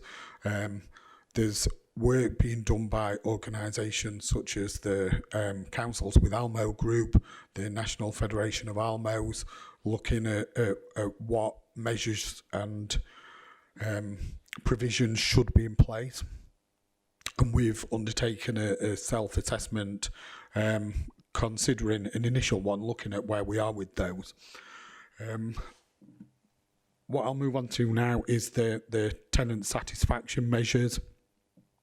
Briefly, so as I've said, much of this will be around establishing what we believe our tenants' perceptions are of the homes they live in and the services that they're provided with, making sure that we report those. It's likely that will be done on an annual basis through a survey. It varies for different types of landlords, but certainly for those with over 1,000 properties, I think there's an expectation that there'll be an annual survey completed. This is split into 7 themes. One would be the overall satisfaction with the service provided by the landlord, keeping properties in good repair, as it says here, so maintaining the building safety, the safety checks, how tenants are engaged with, how effectively complaints are dealt with, and how neighbourhood management is undertaken. So finally, in terms of what we do in the council and St Ledger Homes are working very closely together. we're looking, as I've said, at the self-assessment in terms of the new consumer standards, and pulling together an action plan of the areas where there are the gaps, pulling together the evidence that's going to be required. We've taken on a critical friend to work with us on that preparation, over looking at where we are in terms of the council and St Ledger as an organisation, ensuring that we've got the appropriate evidence in place should we be inspected. There's been an awful lot of work done by the regulator of social housing. As I say, other organisations, there's been some pilot schemes which have been considered previously, and work around sort of embedding good practice moving forward. Is there anything, Julie, that you want to add as part of this? Is that okay? Thanks. Yeah, so just a couple of things. So in terms of tenant satisfaction measures, so there are 22 tenant satisfaction measures. 10 of those are data-led. So, for example, number of complaints. So those 10, we are currently reporting those through the quarterly report that comes, so goes through Cabinet and then to overview and scrutiny. The other 12 are perception surveys, so the tenant's perception of the services. So we've been gathering that information between May and September. So we've completed all of those perception questions now, and they will be included in the reporting, in the quarterly reporting, the first time from Q2. At the end of the financial year, all of those 22 measures, so our performance, so Doncaster Council's performance against those 22 measures needs to be submitted to the Regulator of Social Housing. So we will submit that information. What the regulator have said is that they won't publish league tables, but this will be publicly available information. So there will be league tables published by the housing press. So that's one of the things that we need to do. We just need to be a little bit smart about some of that. So the title of our report is St Ledger Homes Performance Report. So again, we're going to change that from Q2 so that the heading of the report includes tenant satisfaction measures, so that if anybody goes to the council's website and searches tenant satisfaction measures, it'll come up. You'll be able to find that data because we're being transparent. We're putting that information out there. So we need to just make it simple for ourselves. You know, just the stuff that we're doing, just make it easier. The landlord is required to have a question and answer section on their website. So again, we're working with the council to make sure that that website and St Ledger Homes website are linking together, so there's only one version of information. But it's updated and kept together in that one place. So we're working on that. As Adam said, the current proposal, so from the Regulator of Social Housing, is they have said that they will do worst first organisations. So in terms of worst first, we don't think that's Doncaster. And actually somebody said that. They said, oh, well, you know, it'll take you probably the first 2 years of this to get out of inspecting in London and the London boroughs. So the other thing that they've said is actually they need to have a more balanced approach than that. So although there will be some worst first, there will be some balance to that. So we really don't know when we'll be inspected. They will give 6 weeks notice, that's what they've said, and they won't go to local authorities in the quarter where there is local elections. Actually, so for local authorities that have elections every year or 3 out of 4 years, their time for getting inspected. But for us, so they won't be here with us in that quarter in May 2025. So we know that as well. So I think what's really key, that, as Adam said, about embedding what we're doing and how we are reporting and being open and transparent. The other thing the regulator said is they're not expecting anybody to be perfect, but you do need to assess against the new standards, which haven't been confirmed yet. So they're only in draft and the consultation closed on the 17th of October. We submitted a response to that. Lots of other organisations have submitted responses to that. So they won't publish them till February. The other thing they've said is they're not expecting them to change very much. So we're assessing against those draft standards because we're expecting those to be the final standards. We will then have an action plan to say where we don't meet the standards, so how we're going to get there, when we're going to get there, and have we got enough funding to get there? Because one of the key things is the requirement about stock condition surveys and having up-to-date stock condition surveys for all of the housing stock. And they're there's also been a code of practice that was issued with the standards, and in that they're saying approximately every 5 years they would be expecting you to have done full stock condition survey so a rolling programme over 5 years. So that means we will need to be doing about 4,000 stock condition surveys a year, and we currently don't have the resources to do that. So that's the key thing for us. How are we demonstrating? How is the council demonstrating that it's using data to drive decisions, and that it's consulted tenants on decisions? So we do a lot of that, but we need to make sure that we're documenting it so that it's embedded. And when we get this 6 weeks, so hopefully all of the things we're doing, we will have an action plan, we'll know where we're strong, we'll know where we're not so strong, and we'll be working towards that. And then when we get this 6 weeks notice, that gives us enough time, so the inspectors may want to come and interview, over in Scrutiny panel. So we would do a briefing, and we would say, look, this is what we've been doing over the last 12 months, 18 months, 2 years, whenever it is that they come in. And remember, you've seen these reports on a quarterly basis, so we will give you a little bit of a crib sheet for those things. So it's not about panicking now, because they're expecting to come to landlords every 4 years. So they could be coming here in April 2024, but they might not be coming until 2028. So it's about embedding all that information, making sure we know where we are, and we're being honest with ourselves and with the tenants, having an action plan to improve and move towards that. They haven't decided. They will score landlords. We think they will score landlords. So the current regulatory regime is for governance and financial viability in housing associations. That won't apply to local governments, but the scoring is 1 to 4, with 1 and 2 scoring being acceptable and a 3 and 4 scoring not being acceptable. So we're expecting consultation on that, about how they will score for those things as well, to come out shortly. And they were the main things I think that just wanted to add. So I think it's quite exciting. Yeah. Anything more to add, Adam? No, thanks, Chair, but I'm happy to take any questions, or myself or Julie, if there are any. Thanks. Do you want to stay sat there, or do you want to come back into the middle? You're happy there, fine.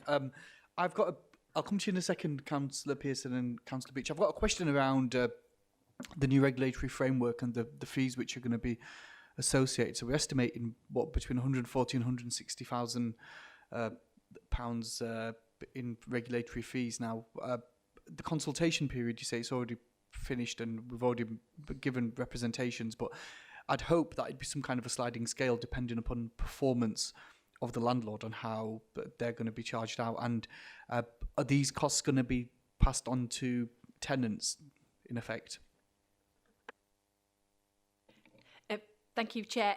Yes, so no, the consultation on fees is a separate consultation, and that closes on the 31st of October. So we're preparing a response to that. So the current proposal is somewhere between £7 and £8 per property per year, and that it needs to be paid for through the housing revenue account. So somewhere between £140,000 and £160,000 a year for us, and we will be inspected once every 4 years. So that cost of that inspection will be somewhere between £560,000 and £640,000. So the first thing that we're putting into the response is we think the fees should be lower, because these are very similar to the ones for housing associations, and you're not inspecting us on viability and financial performance. If not, we think that you should provide grant funding to fund it, because we don't think it should be paid for by the tenants. Effectively, that would be a tenant's tax, and they have provided new burdens funding for the cost of implementing the tenant satisfaction measures. So why can't you provide funding for that? And yes, potentially, if you get landlords that get the lower ratings, it's likely that they will need to go back to those landlords more frequently, so potentially they should pay higher fees than the others. So we're preparing a response on that basis, trying to be as balanced as possible, because we wouldn't want to be too critical, because that might put us higher up the list for inspection. It shouldn't. So very balanced in terms of those, but yes, picking up all of those points, that it is yes, it does seem very high. And is the regulator of social housing going to be transparent? Because if it charges these fees, it will be bringing in the region of £30 million a year. So is housing regulation costing £30 million a year? Julie, thank you. I'm sure you're just joking about that, and central government would never penalise us for being robust and representing our residents, but I'm sure the panel would agree with me. I mean, if there is input that we can give around a sliding scale, as Doncaster as a local authority housing provider in St Leger Homes, I'm confident that we would be scoring in the ones and twos. I hope we are already working to that standard, and because of that, I think that if there's a sliding scale of fees, and we can reduce the cost burden onto residents, that would be something which would be encouraged. So if we can feed that into the consultation response, that would be appreciated. I'm going to go on to Councillor Farmer. Thank you. I think you've answered again most of the questions that I would like to ask. But you mentioned 400 stock condition surveys. For 4,000, should I say, stock condition surveys a year. How is that affected? Is that increased on what we currently do now? And how are you going to perform them measures? Thank you. So we did identify in the last 18 months the need to improve the information that we had about our stock. So we identified some one-off funding, and we have paid an external organisation to do some stock condition surveys, and the stock condition surveys that some of the surveyors that work for St Leger Homes have done. So we've got of our 20,000 stock, about half of them we've got proper, full, in-depth stock condition surveys for those properties. But for the other 10,000, so we go in most properties every year. So we do go into properties, but that full in-depth stock condition survey, we've got them for about half of them. So yes, so that's why, but we need to have that amount of information for all of them, and we need to have a rolling programme so that we're going back and doing 4,000 a year, so we're keeping that information up to date. So like I say, that is one of the areas that we did put in the response to our consultation paper as well, but that will come at a cost. So if we can employ surveyors ourselves, that would be the cheapest way to do it. But obviously Sheffield, Barnsley, Rotherham, just the local authorities and all housing associations in the area are all reading this standard and are going to need to do the same things. So the wages for people that can do stock condition surveys will go through the roof, and any external providers that can provide those services, that will go through the roof as well. So yes, that plan, we need to work out how we're going to do it and how we're going to pay for it. Thank you. That leads me on to my next question about staff training then. To accommodate the 4,000 stock conditions, are we going to employ our own? So that would be our preference, to employ our own staff, but we are surveyors is one of the areas where we are struggling to recruit, because one of the things you will be aware of, last year there was a tragic death in Rochdale of a child in social housing linked to damp, mould and condensation. So one of the areas where there's been a lot more work across all housing providers is in the area of damp, mould and condensation. So we've been trying to employ surveyors to do damp, mould and condensation work. Some of the surveyors that we already had have moved to damp, mould and condensation work, and we're trying to recruit for those. So yes, ideally. What we do have is a graduate apprentice, so a 4-year apprentice linked to getting a degree in housing surveying, and we're looking to expand those roles and appoint more of those so that we can build our own. That doesn't solve the problem immediately, but I think like I say, there's going to be such demand on these roles that we need to try and have a plan of attack from all sides. The other thing linked to training, so the Chartered Institute of Housing, so CIH, have been looking at professional standards for housing staff for a number of just over 12 months now, and they're bringing in standards for all housing staff. So again, we're still working on this, but housing management staff and repair staff will all need to have so staff at a certain level in the organisation will all need to have standards of qualifications, and we're looking at the qualifications that our staff have got, and where there's gap analysis for that to get everybody up to those required standards when they get implemented. So again, that's recognising some of the failings in the sector, because there's been a number recently. So that's a piece of work that's working in parallel through Chartered Institute of Housing to all the regulatory work that's ongoing. Councillor Pearson. Thank you, Chair. I've got several questions in relation to your data gathering and whether or not it's going to be freely accessible, or if you're going to be having to make freedom of information requests for some of it in various areas, particularly antisocial behaviour and the fact of how we let premises at the moment not taking on board the mental health of surrounding residents, and whether or not that should actually be part of the more generalised discussion about letting and how we zone various residents, particularly those who have previously been evicted because of their behaviour to other residents, yet they then get moved to other parts of the borough, maybe to a different housing provider, but continue to do it. So as this work is being done, are we going to also have cross-fertilisation between the various housing providers to ensure that if we do have an issue, particularly somebody with a criminal record of the varying types that we really ought to know a little bit about, and any restrictions? I know we don't have a law in this country about putting paedophiles near to schools, but are we going to be thinking more closely about housing people and how they interact with their residents with these new regulations? And the other side is about the record keeping. Are we going to actually have everybody out there with a laptop? So this is real-time recording of state, and is that information and the new computer system fit for purpose? As I've noticed quite recently within the legal profession, a number of companies are going to have or are about to take out TV adverts on how to start taking legal proceedings against the housing providers, I think partly through Rochdale, partly through things in the West Midlands as well, about failure to comply with maintenance schedules and the like. So this is a massive area, and you're doing very well to cram it all in, but I do think this is going to need more information coming out to us as it becomes more appropriate. If you could answer the questions that you can, I would be grateful.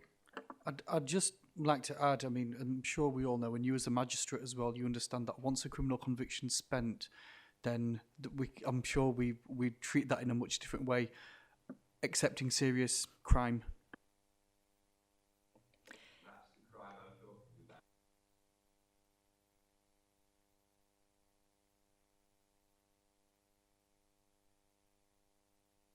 Julie, do you want to? Thank you.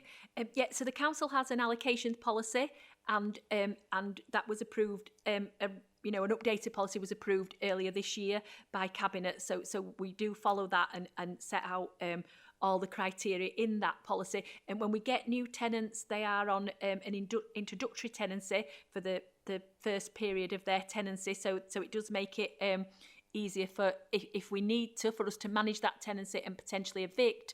But once that tenancy becomes a secure tenancy, we if we want to move tenants out of tenancies, we have to do that through the tenancy agreement and through the courts.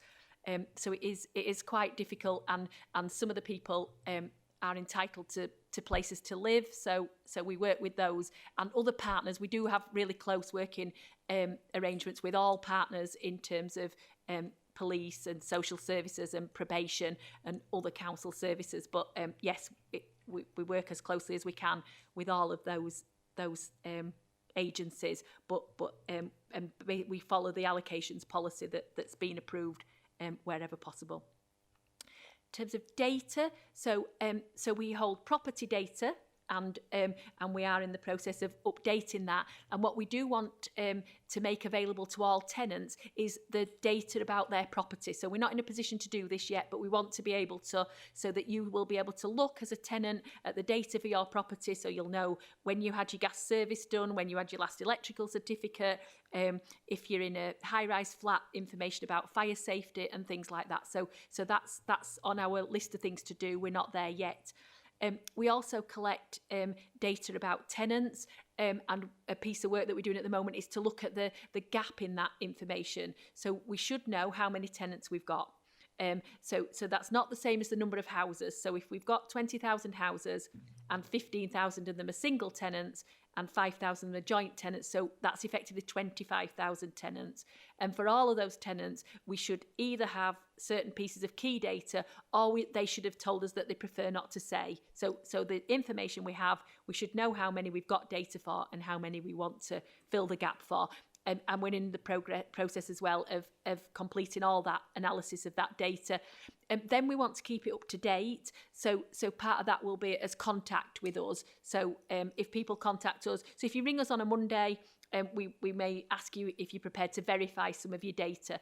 What we don't want to do is, if you ring back on the Tuesday, is ask you all those same questions again. So again, our system needs to be up to date. So we know when we last asked you all those verification questions. And if we visit you and we've not seen you or had contact with you for a while, we check some of that data. So once we've got the data, keeping it up to date through various different ways to do that. And again, that data should be available to the tenants to say, this is the data that we hold about your household, and how we do that. In terms of antisocial behaviour, one of the tenant satisfaction measures is linked to antisocial behaviour. I'll just put my glass on. So antisocial behaviour cases relative to the size of the landlord, and we are measuring that, and we do report on it, and we've just done a review of our housing management functions and set up a specialist housing management antisocial behaviour team within housing management to try and work with those cases across the borough as best we can. But that's fairly new, so it was introduced from 31st of July,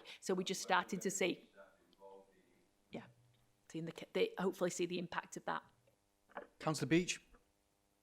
Thank you, Chair. First of all, a little niggle. On the page next steps, it wants changing to 2024 because they all say up 2023 and we went long past that. But what I want to know is, it's these housing providers, yes, the St Leger Homes, and we've got a lot of places that are provided, some recently built by us by social housing providers, and I can see that is easy to check because they're in a block and you know who they belong to and all that. What is my real worry about the state of properties people live in, and my pet hate is houses in multiple occupancy. I mean, we've had a lot of huff and puff and planning over one. And how on earth are the regulators are going to be able to check? Because, I mean, by nature of the fact that people are transient very often, here for a while and gone because they're on a short-term contract. Councillor Beach, I think with HMOs, I think as a local authority, it's not something that we've ever done, and I hope we will never go down that route, that we would have HMOs. So I'm sure Julie or Adam can expand on that, but I think we're quite safe from that, we will be. I wouldn't like to see Doncaster as a borough penalised because the state of a few that, sort of downgrades us as a responsible place to live. But as it's not our housing stock, I don't think it would come into our, when we're being surveyed or reported, I don't think it would, but Adam and Julie will clarify. Yeah, thanks, Chair. No, it wouldn't. So the regulator of social housing is looking at registered providers of social housing. So effectively, it's local authorities and housing associations. I don't believe, well, we certainly don't have any houses in multiple occupation. I don't believe that any of the housing associations would.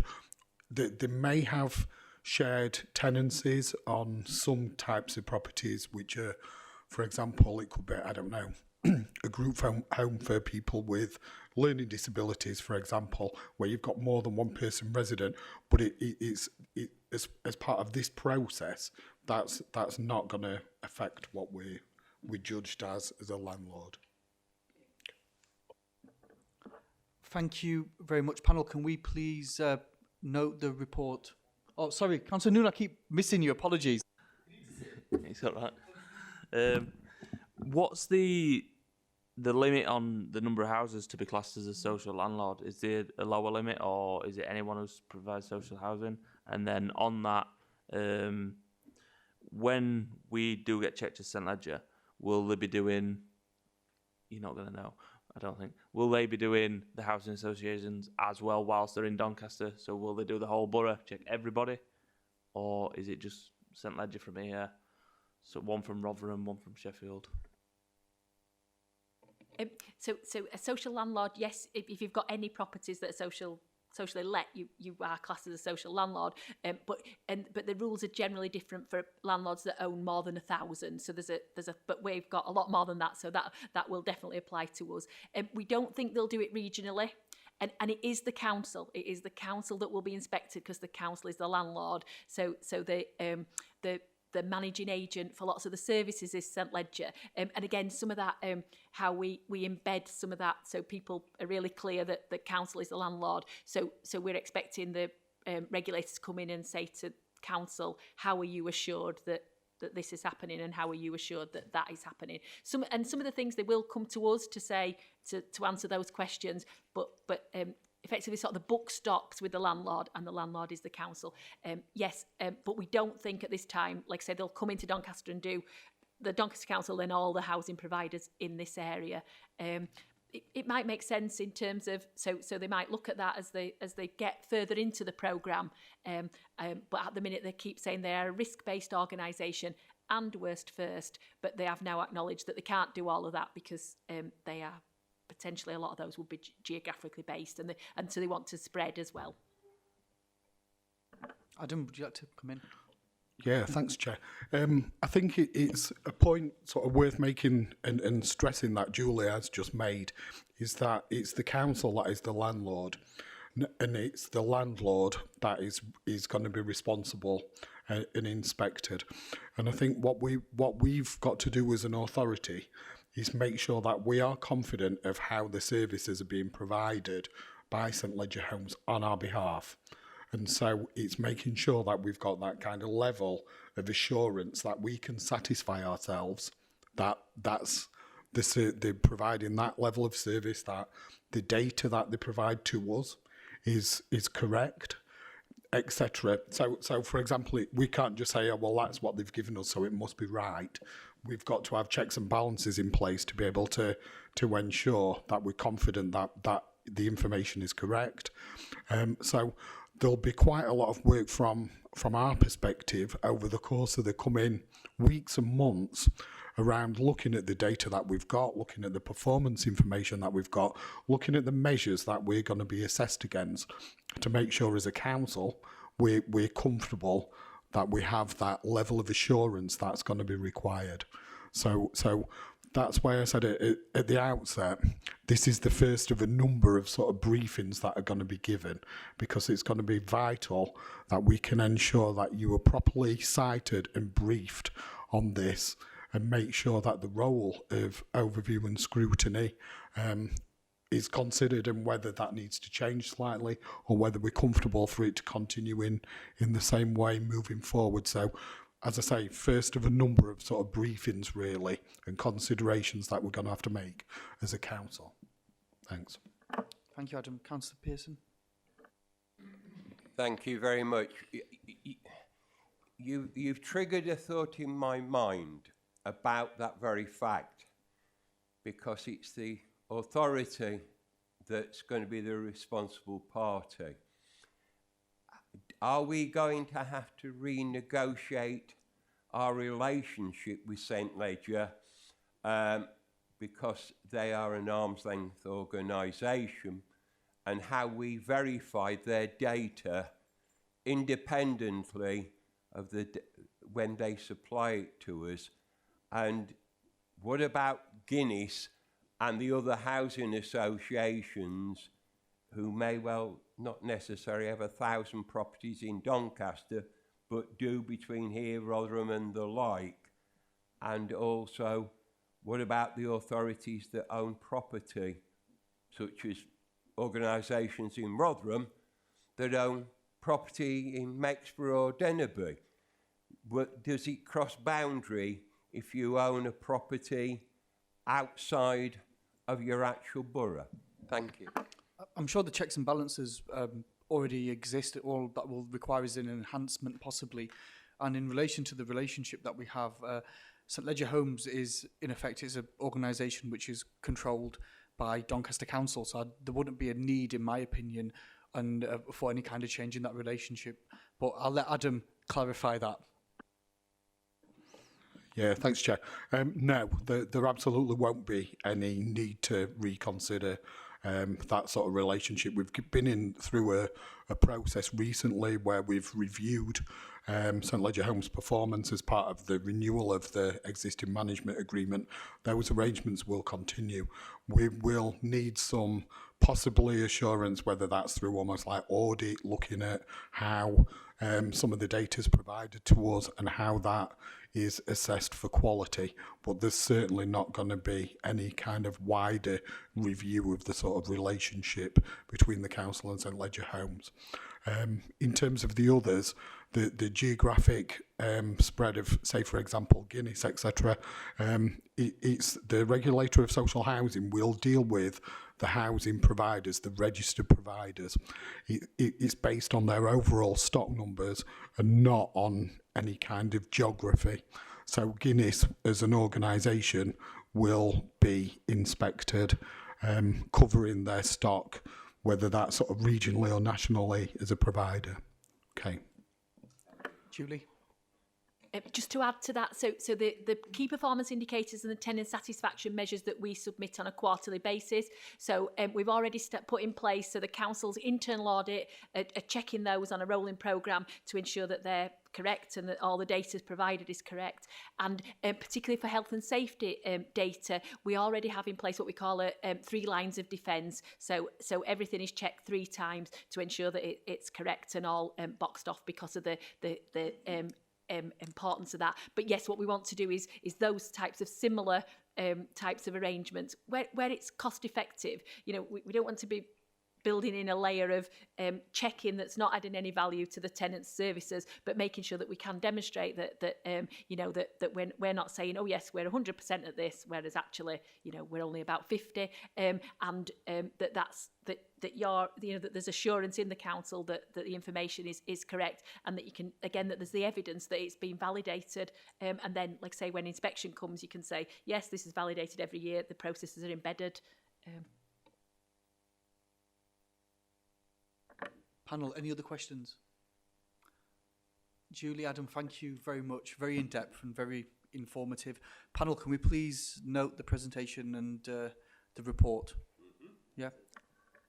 Thank you, guys. We'll move on to agenda item, is it 8? Agenda item 8. Chris? Is it? Thank you, Chair. It's just the work plan that's circulated at every meeting, and also the Council's forward plan of key decisions. It's there for your information. It outlines exactly what you've done throughout the year. If there's anything that needs to be added to that or reconfigured, then obviously you can let myself and Caroline know through the Chair. And that's it really, Chair, just to highlight that to you. Thank you for everyone's attendance, and thank you for giving so much input. It's what makes the meetings of so much value, and I'll see you again soon.